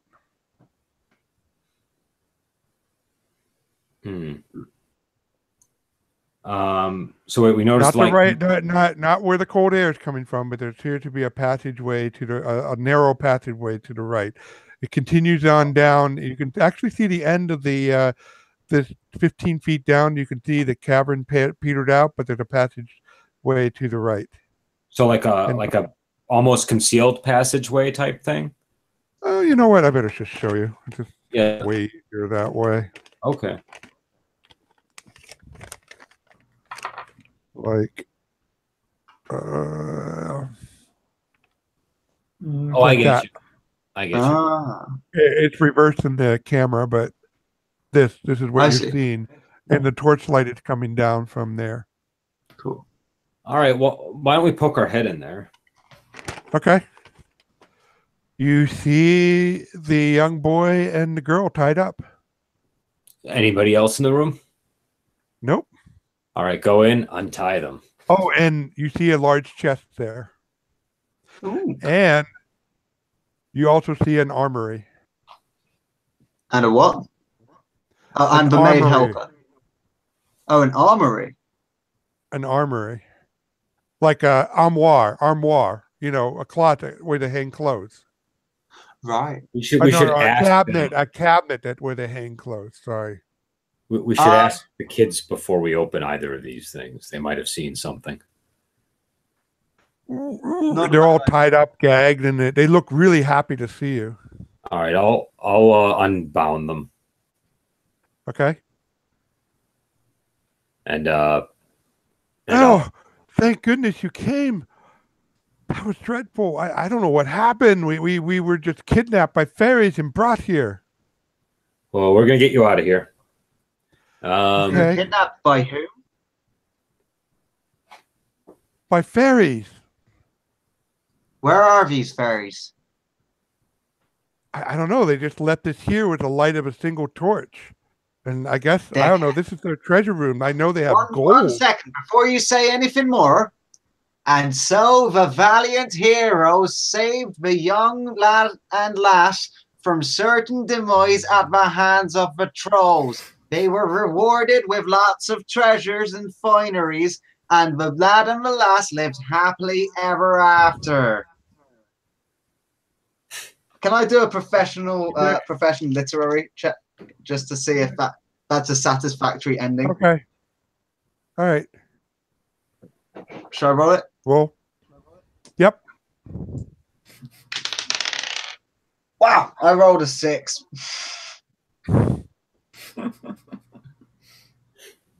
While you're saying that chest catches your eyes. The big chest, about 3 foot by long by 4 foot wide. Anybody want to check out that chest? I've got my eyes on that cabinet. Maybe there's some nice clothing in there. I need to get rid of these blood-stained rags now. I have to say, it feels like a trap to me. I think we should just take the children and leave. I'm not touching the chest. But what about the cabinet? I need some more clothes. It's very peculiar that they would put a cabinet in a wardrobe. Well, I don't know. I mean, I don't know what you guys are paranoid about. You see the kid, but he flips open the chest. I saw them. This is their treasury. And you see gold. It's filled to the brim with gold crowns. Now, each gold crown is a 1 ounce gold coin. It's worth 320 silver pieces. I don't know how I feel. It looks like there's 50 pounds of gold there. So there's 16 gold crowns in a pound. So you're looking at Bloody 900 gold crowns. I mean, that's a lot of money, but I don't know how I feel about taking fairy gold. I feel like there would be a curse. I feel fine with it. I think it's very dangerous. Well, you notice when you look at the coin, they're actually fairly recent vintage. They're probably minting in they were minted in the current king's reign. Cool. Can I open up the fairy closet? gold is ancient. Sure. Can I open up the cabinet? You see a golden suit of armor. I kind of look past the armor because I imagine it's too big for me, and I go, are there any clothes in here, like coats or anything? I think if you put that armor on, no, but you notice there's a drawer life. below on the bottom of the armoire. I'll look at the drawer below. Okay, you pull it up. There's clothes, and there's even a set of hobbit-sized clothes, and there's a ledger in there. Oh, brilliant! I'll take the ledger and the hobbit-sized clothes, and I try to just talk. I try to stop you. Listen, I'm not going around. When you reach out to stop him, you look at the legend, Brendan, and it says Peppenwell, and it has your family crest on it, or Pepwell. Well, listen, wait, part hold of the on. story. Just go along with it, okay? We're being rewarded. All right. I take off my troll blood-stained clothes, and I look at the lady, and I'll go, please, give me some modesty, ma'am. Okay, and they turn their backs. Clothes. Just one question. What does that ledger say? No, yeah, I'm asking. I'm saying that in character. I'll pick it up and I'll look at it. It appears to be some old record of the Pepwells. And it seems to be tracing their lineage all the way back to the days of the Empire, before there was a kingdom. And from what you glance, if it's right, there are records of a state that should belong to the Pepwells. Hey, And if you they- guys own extra land. And he shows you it, and you look at the entry, and sure enough, there it shows records of at least 3 estates. In fact, I'll kind of your like- father would be thrilled with this. I'll bring in like Simon, like kind of close to me, and I go, listen, this all has certain rings around it, okay? I'll be the first to admit that. But we wouldn't want to piss off the fairies now, would we? Look at what's happened already, and look at the part we've played in it. We've been the heroes helping out the young lass and lady, the young lass and lad, who are madly in love, but fate has decreed that they can't be together. We've done our part in making sure that this whole story goes along nicely, and so we're being rewarded for it. There's nothing wrong with that. We've just got to take these prizes that we've gotten, right, and live our lives happily ever after, and make sure that these two live their lives happily ever after. So we're going to go back to the village, right, after we've collected up all this stuff, and we'll pick up Anson's stuff and collect this dear lady's. You know, I've never gotten your name, lass, but we'll collect this dear lady's maiden stuff, and then we'll bugger off. All right, give me the ledger. Give me the ledger, and you I'll put pass on it. the armor. And I think we'll just take our Me chances. put on the armor? Well, It's your size. I think it's the way that we need to. It'll at least satisfy our curiosity. Gold's a soft metal and it's heavy. I don't know why. It's you want magic. why you want magic. Just golden deal with armor. it. No, doesn't it seem is high to- quality. It's golden, but it's golden. What's that word? It's not inlay. It's gilded. It's gilded with gold. It's actually high quality steel. This is top notch. I'm skeptically checking out the armor. Just put it on you, wuss. It is pristine. And I'll take the gold, because all I got was fresh clothes, you know?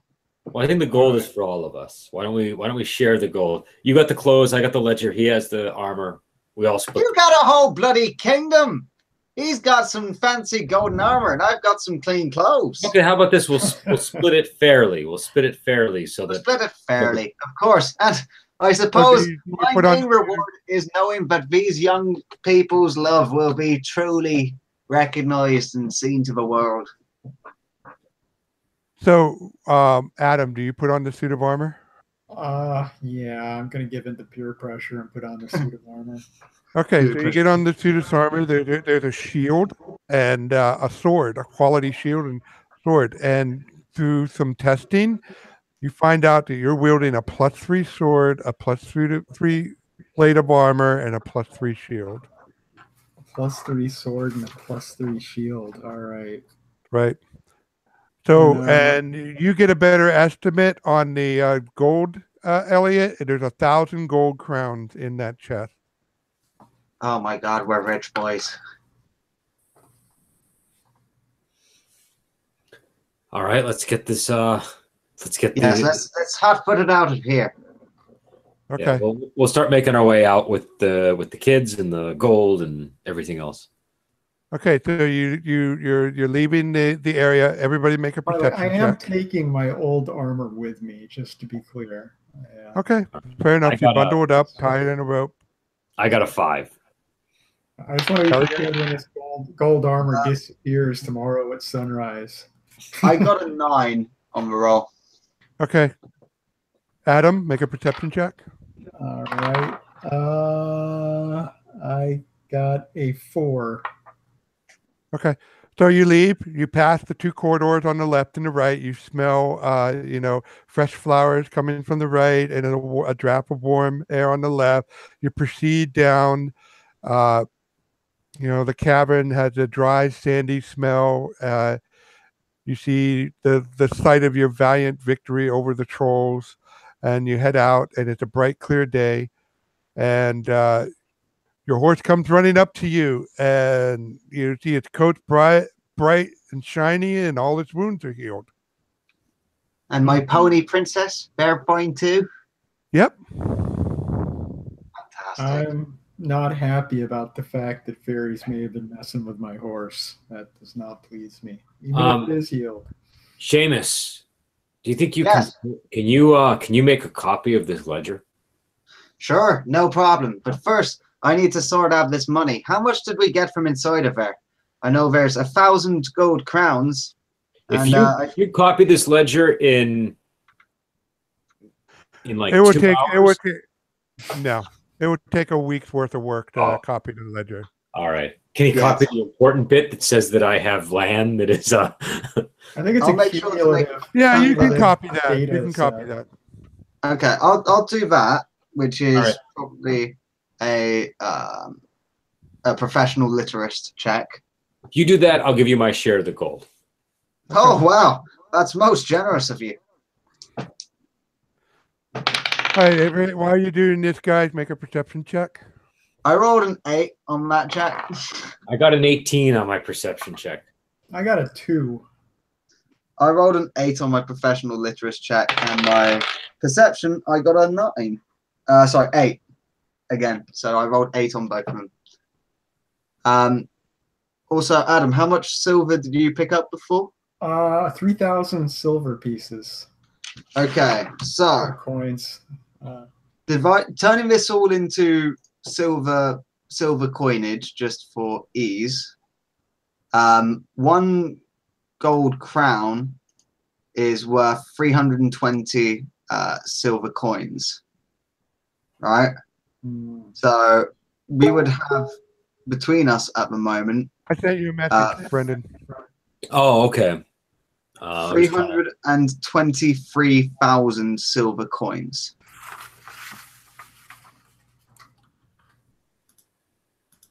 How do I? Did you send it in the chat, Rob? In the hangout. For some reason, I'm not. I heard the beep, but I'm not seeing it. Okay. Never mind. I'll send it in the chat. Let me see. Oh wait. Oh, hold on. I see it. I see it. Oh. Okay.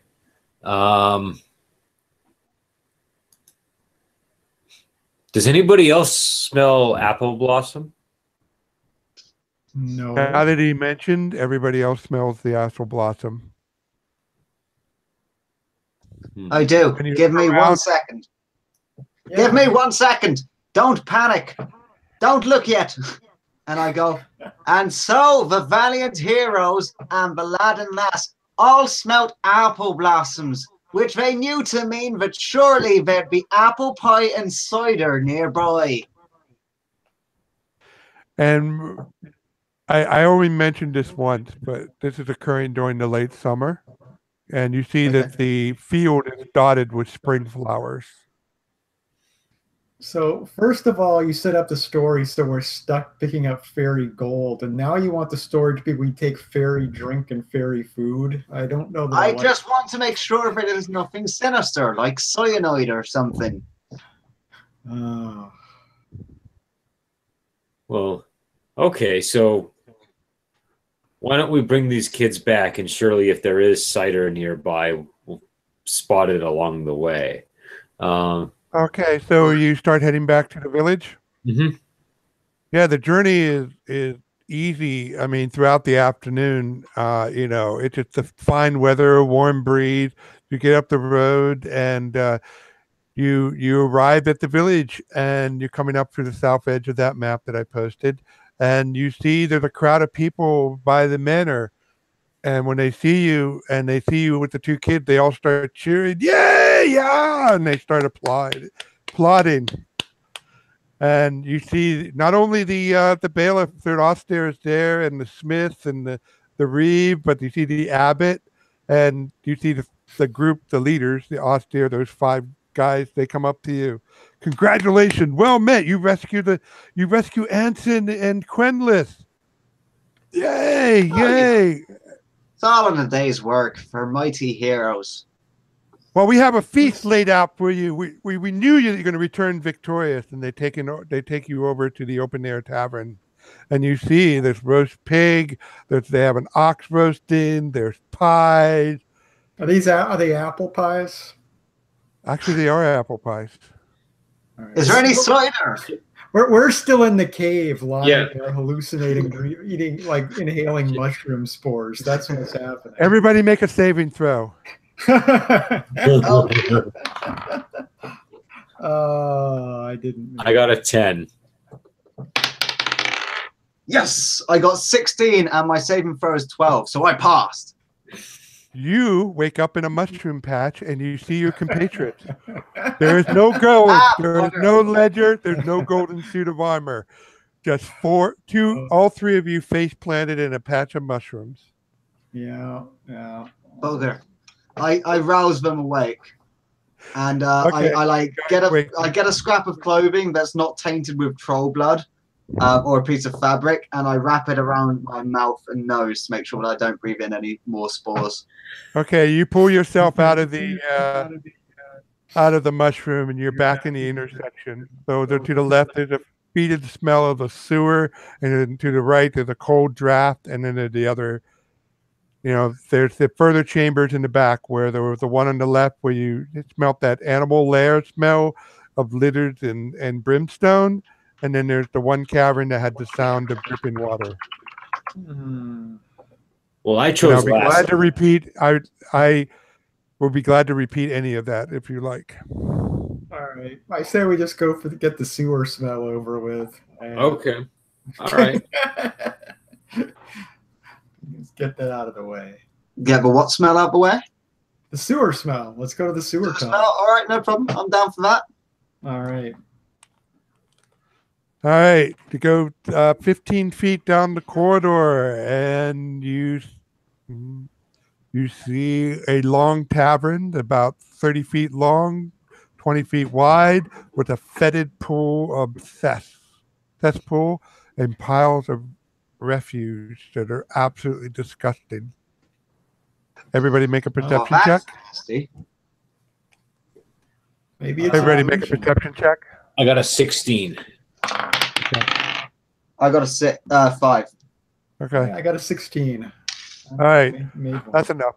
Only one person. And so Sir Broderick and Simon both noticed there's something alive in that pool because it's making ripples. Uh-oh. But you're 15 feet away from the pool. We don't need anything in here, right? I was going to say, there's nothing to gain by fighting this thing that I can see. All right, let's back away. I do want to keep my eye on the pool as we walk out. Okay. I'd say the cold draft is the last Kill a variable. draft? All right. Okay, so that's your situation in the corridor. So the cold draft is coming through from here. All right, we'll go up the cold draft chamber. Okay. You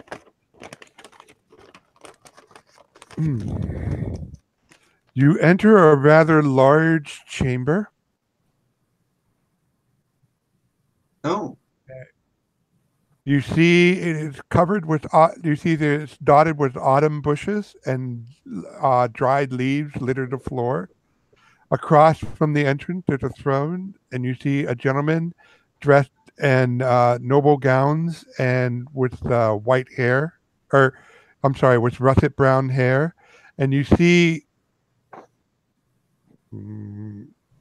here, there's a wall of ice, and if you see there are 4 figures embedded into them, 2 of which are Quenwith and Anson. The other 2 you do not recognize. Except Hello, on the other 2, the man is dressed in noble clothes and the woman is dressed as a peasant. Okay, I'll approach the man. Well, Say greetings, sir. Welcome to my domain. I am Simon, and this is Sir Broderick and Seamus. Greetings.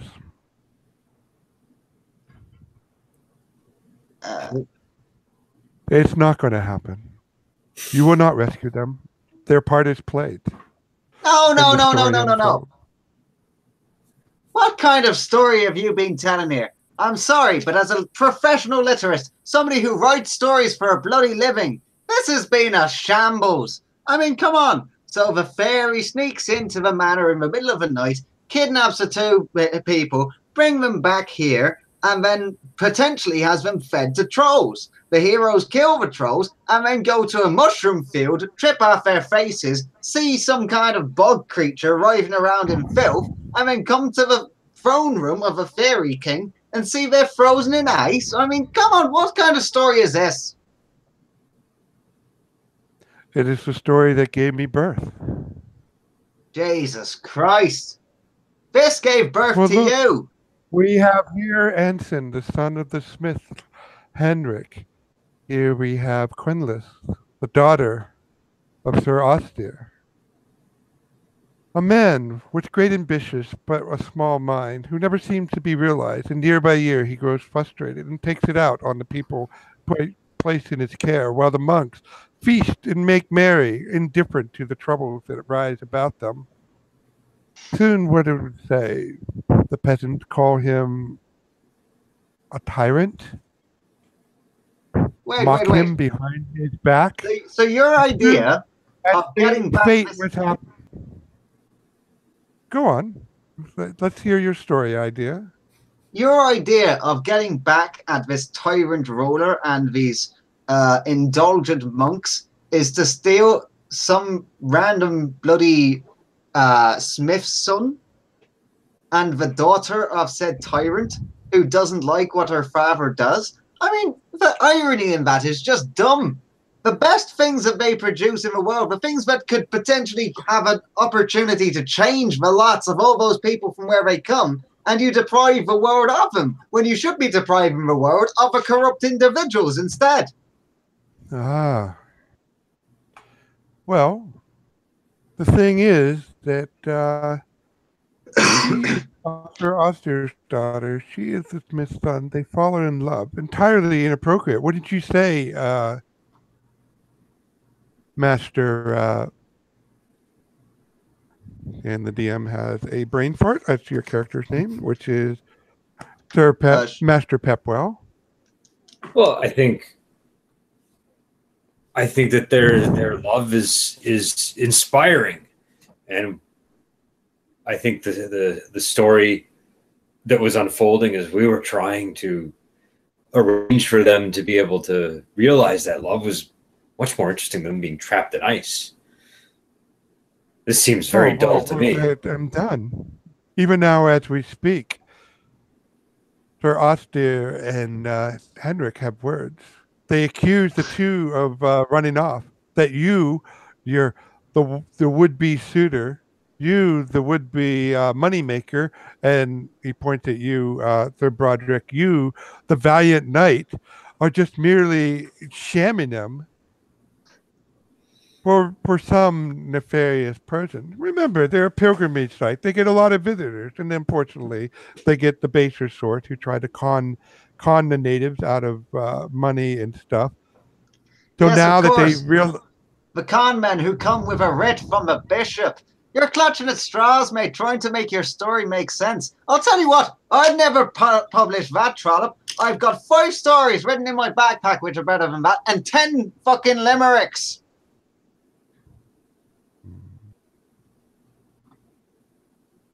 I say that you should let us finish this story and bring it round to a pleasant conclusion. Then you can take the publishing rights if you want. I won't put my hands on the novel. Well, he waves his hand, and you see the entrance into the cave covered with ice. I think I will need 3 days. Will do it. 3 days. You are my visitors. And yes, you did an extraordinary job at quelling the distrust that the peasant had for Sir Austere and the indifference of the monk. But you are right that they were waiting. They were waiting for you to come back victorious. But I think in 3 days, their suspicions will grow that they've been had. And words will be exchanged. Bullshit. You're trying to force this.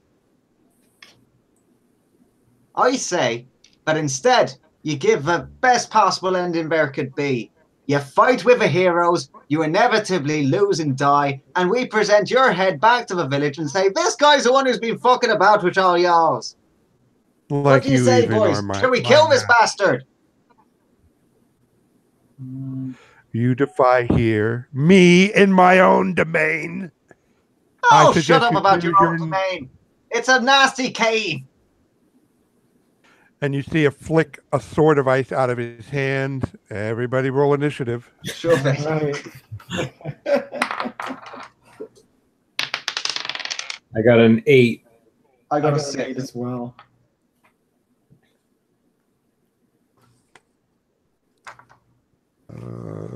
Shuffling papers. There we go. And just to give a Hey, heads up, I got an 11. Did anybody beat 11? No. no, Okay, so what did you roll, Adam? I had an 8. And what do you have, Elliot? Elliot, what did you roll? I got a 6. I got an 8. And Brendan got an 8. Okay, so he moved first. I think I'll take your tongue, talkative hobbit.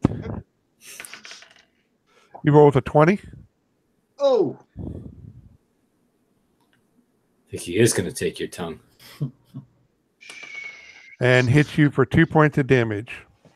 oh, that's not too much. Does he cut out my tongue? No. You dodge out of the way.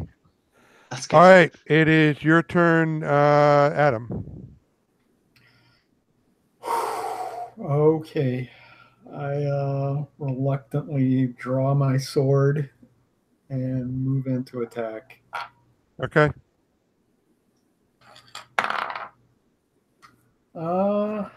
That's oh yeah, that's right. That +3 bonus on the sword isn't real. Let me get rid of that. Let's see. That's 14. 14. Yeah. He dodges out of the way. Yeah. You need a Oh, 16 so or actually better. 16. I forgot to put my strength bonus in there. Oh, if you did a 16, you hit. Okay.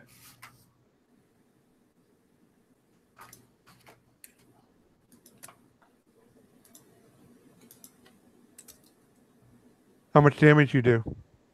Let's see. Oh, there goes that die. Table. Let's go with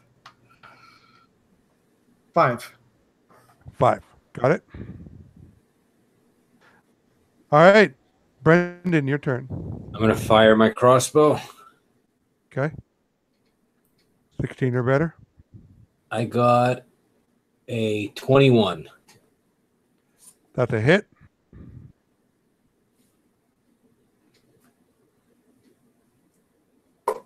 And I got a 3 damage. 3 damage. All right. He takes 8 points. I'm sorry. He did take 8 points so far. Elliot, your turn. Okay. I'd like to try shooting him with my short bow whilst he's still relatively far away from us. So I'll take That's 2 fair shots enough. at him. You can do that. Mm-hmm. Okay. I got a 13 on the first one. That's a miss. Okay. And I got a 5 on the second one, so both miss. Okay, everybody roll initiative. Okay. I got a 6 again. I got a 7.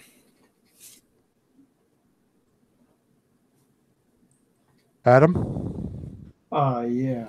Sorry, I'm wiped out. 6. 6.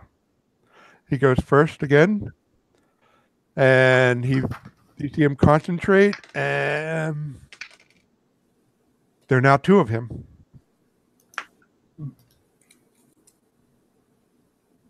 And he moves into melee range of view, Elliot. Okay. All right. So, Elliot, your turn. I will try and hit him with my short sword. Carnwenan! So I'll roll to hit. Fingers crossed. Yes, I got an 18 on the attack roll. That's the hit. Okay, and damage. Oh, that fell off the table. I got a 3 + 1 is 4 damage. 4 damage. Okay. Brendan, your turn. All right. I'm gonna fire again. Oh, I got a 2. Okay. Adam, your turn. All right. 23. 23. That's a hit. And 5 damage. 5 damage. Okay. He continues to press his attack. Everybody roll initiative. Okay. Got a 6. I got a 6 again. I got a 9. I got a 5. Adam, you're first. Excellent. Gonna keep swinging away. Got a 12. Okay, that's a miss.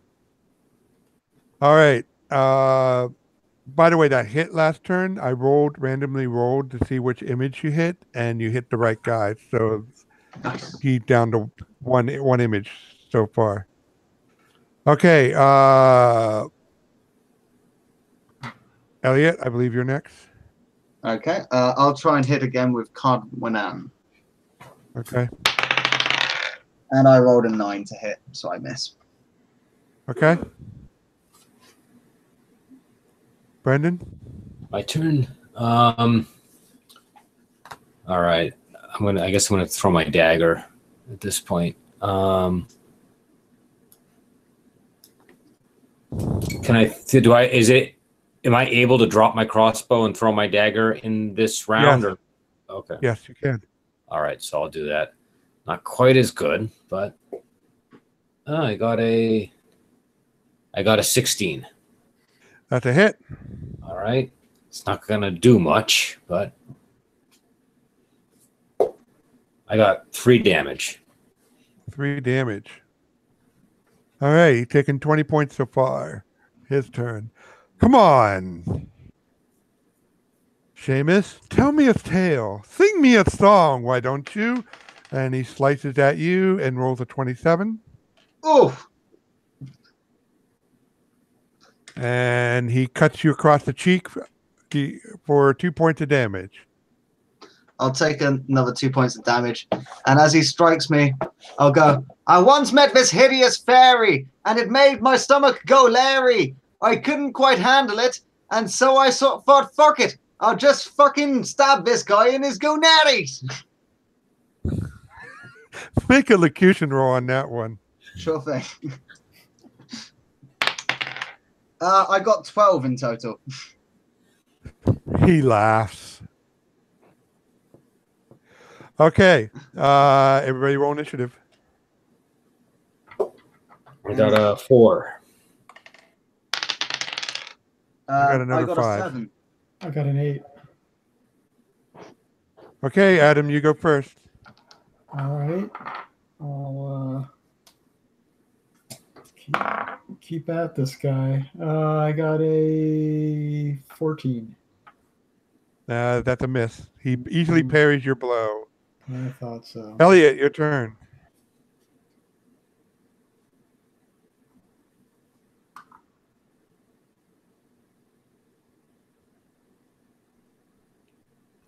Elliot, your turn. I will try and attack with Cardwinan again. Okay.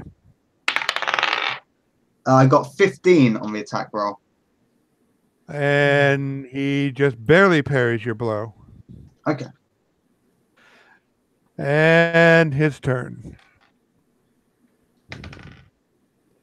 29 hits. Me again? He doesn't. He has his sword at your cheek again, but what he's doing is he's holding his weapon. That means if you do anything, he'll strike and complete it and do the damage. But he says to you, "Tell you and your friend to surrender. You know I will kill you." And you see he raises his one hand and it crackles with lightning. I kind of Sing me a song, halfling. If you sing me a song that moves my heart, I will let you go and save your precious foundlings. You have given me a new story. I kind of like bristle at him kind of threatening me, but I know that it's probably not the wisest idea to raise my hackles at him at this point. And I go, there once was a young smithy's boy named Anson whose heart was fair and pure. He knew a young maiden. No. It needs to be a duet. And he turns to you, A duet, you Sir say? Broderick. To the one that remained silent during your whole adventures. Can we at least discuss the lyrics beforehand if we're supposed to know if we're supposed to sing it together? By all means, discuss it. And he withdraws 1 second. his sword and returns to his seat. And he's sitting there with his hand crackling with lightning. Now he is injured. I turn around and I go, now that he's not got his sword at my face, should we just carry on the combat? That works for me. Cool. I'll pull out an invisibility potion and I'll chug it.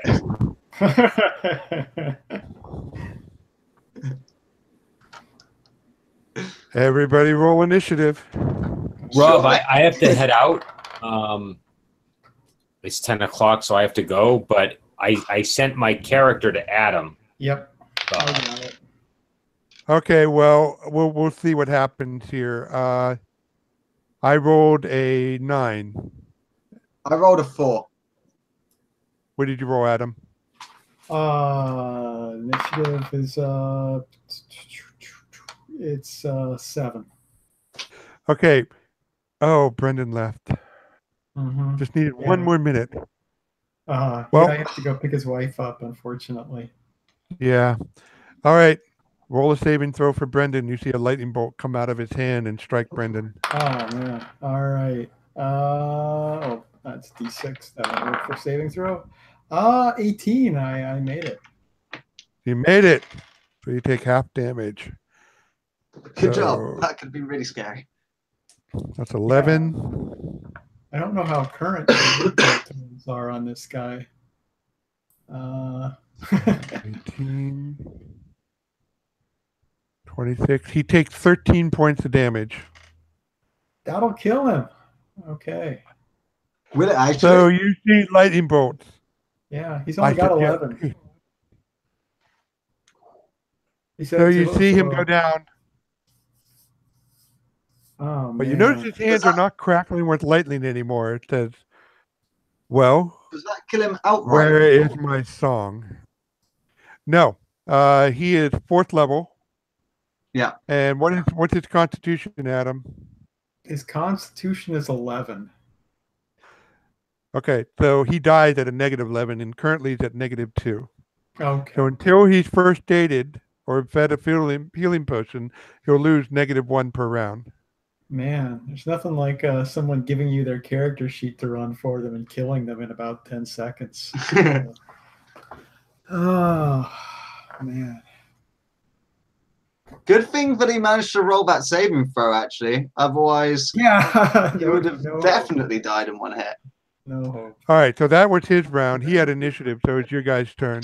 All right. He used his remaining action saying, will I have that duet now, or we shall continue this?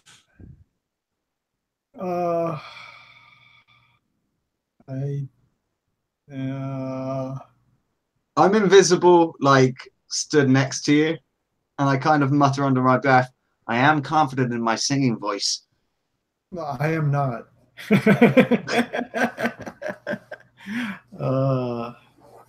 Whoops.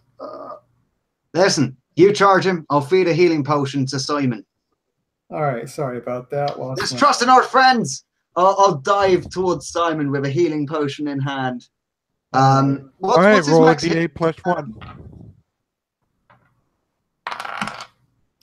D8 plus 1 is all you for him, yeah. Sorry, I'm running on 4 hours sleep. I'm a little confused at this point. Adam, what's Simon's maximum hit points?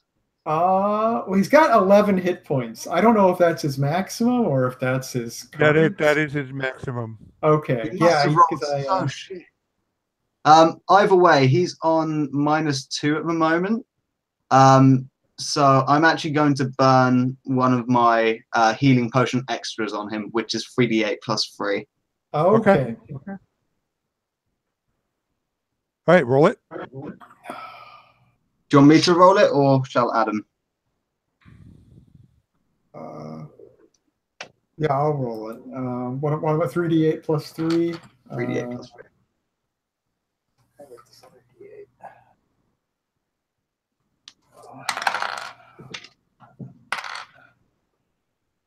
I got a 15. Nice. That fully heals him. So he's fully up. So he can act next round. So what does Sir Baldric do? You charge Sir him? Baldric? You mean Roderick or Sir Broderick? Yeah, what's your knight do? Boy. All right. What are the words to this song again? No, we can't just start singing now, can we? Or I thought we were going to go charge him and keep on the attack. But if you want to sing, no, I don't. But I was making it up as I went along. Yeah, I'll attack. All right. Now he is sitting down, so you have advantage. All right. So I already got a 17 on the first one. See if I can top that. Nope. So that's 23. Okay, you hit. All right. I got a 9. Got 9 points of damage. Yeah. All right. Next combat round. Everybody roll initiative. Are you okay, Adam? Because you're looking like you're dozing off. I am pretty tired. Like I said, I got 4 hours sleep last night, so I'm losing my ability to do simple math at the moment on the dice. But if we're almost done, I can keep going. But okay. Well, let me know. Okay. Okay. I got 3 on the initiative, so I'm going last. What did you roll, Adam? I rolled a 7. What are we rolling here? Initiative. Initiative. Okay. So D6 + 5 for yourself, I think. Losing my attention abilities completely. That's 9. Okay. Do you get to attack again? And he's still sat down on the throne, so is that advantage? Yeah. He didn't get to go yet. All right. Ooh, natural 20. Yes. All right. All right. You roll again, but not with advantage. Just roll again. Sure. I've got a 17. All right. What double your what do you roll for damage? 1d8 plus wait, let's see. Plus 1d8 + 2. +2? Yeah. It's the +2 from your strength? No, sorry, it's I'm that's just the magic. It'd be 1d8 plus 3 plus 4 with the okay, 1d8 plus. Sorry, wait, I'm calculating the double. I'm sorry. It's 1d8 plus 1 for the broadsword, and so that's 1d8 plus 5 altogether. No, 1d8 plus. I'm sorry, I'm just so tired. What's your strength? I know. What's your strength bonus? I'm here. My strength bonus is +2, and I've got a +1 magic sword. This isn't tough math. 1d8 plus 3. Very tired. So your max damage. Because you rolled a natural 20, you get to roll again. If you rolled another natural 20, you get to keep rolling.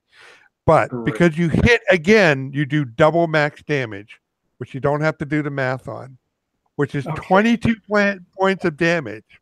Yeah. So you go up last round, you attack him, you hit him for 9 points. Okay. He looks startled that you made this choice after obliterating Simon. He raises his sword for the next round. You swing, you cleave through his ice blade, shattering it, smashing it through his neck, doing 22 points of damage in addition to the 29 you already done. So he has taken 51 points of damage so far in the combat. You only and my have fault. 45 hit points, and you cut off his head. Yeah. You don't mess with Pepwell. That's And all of a you sudden, went too the far. two of you are engulfed in a maelstrom of leaves, and it's like you're in this cold autumn storm, but in 2 seconds it's over, and you feel the cavern warm up, and you see the ice melt, and you see the two couples are freed. Excellent. We did it. A happy Yes, ending. and I would have more epilogue stuff, but considering how tired you are, Adam. Yeah, I So really basically apologize. what happened I'm is so tired today. No you problem. rescued Quinlith, you rescued Anton, and you also rescued the couple that 400 years ago gave birth to this guy, to the story that gave birth to this fae, which was you could see one of them the noble, one of them the commoner.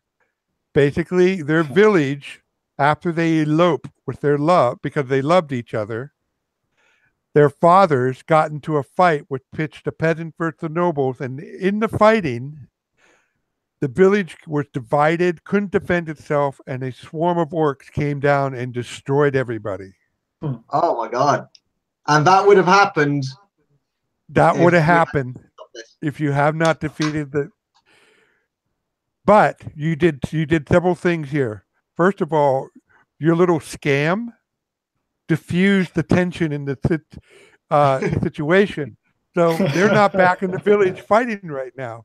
They're sitting there waiting for you to come back. So if a couple days passed, then they would have started yelling at each other. Yeah. Meanwhile, unbeknownst to you guys, in the woods there are a dozen orcs waiting to attack the village. Uh-huh. They're being led by an orc chief, but there's also a lieutenant who's actually one of the guys' Fey minions in disguise. So the moment they heard the village all fighting each other, they were going to descend down and wipe out the shrine and the village. Wow. And now they're just waiting. Now that you killed the orc lord, the Fae goes, "Oh shit, leave!" And without his encouragement, the orcs start fighting among each other, and they go off back into the wood to do orc things. That was So all that- adventure. So there's a Perfect. path. I had people stick around in the village, and if you stuck around the village, there would have been an encounter with an orc, and you would have found out about the orc posse in the woods. Yeah. Cool. No, that's And if the couple was in the village for any reason, even the pretty successful thing you guys did, the fairies will come and they'll either charm them or whisper in their ear, and they'll basically elope. In this case, because you really put them on their side, they just had to out charm the couple to get them out from the village. Yeah. It's a bit of a crude play, but the Russet Lord I had could see where it the fits Russet- along in the story and stuff. the Russet Lord had to keep the story going. well, thanks for running that. And Thank you. yeah. That was great fun. So I And, guess we'll talk more about it in the podcast. Yeah, exactly. Looking forward to the podcast. And of course, Brendan can catch up on the video and see what he missed, which wasn't too much. So he'll be up for the podcast. And cool. Your critical I am hit going today. to go get some sleep now, which I. So you What a guys time for were a really critical enjoyable. We're still live, by the way. We are still No. live. Oh, I know. I'm the one that has to stop the broadcast. They're not live till I stop it. But yeah, Otherwise, so I'll go we'll ahead and I'll have a 12-hour podcast and go, what the heck? Yeah, I'll wake up tomorrow and it's like, oh, geez. Live streaming me sleeping or something. Yeah, I know. All right, well, I'm going to stop. So we're signing off. Thanks for watching, anyone out there.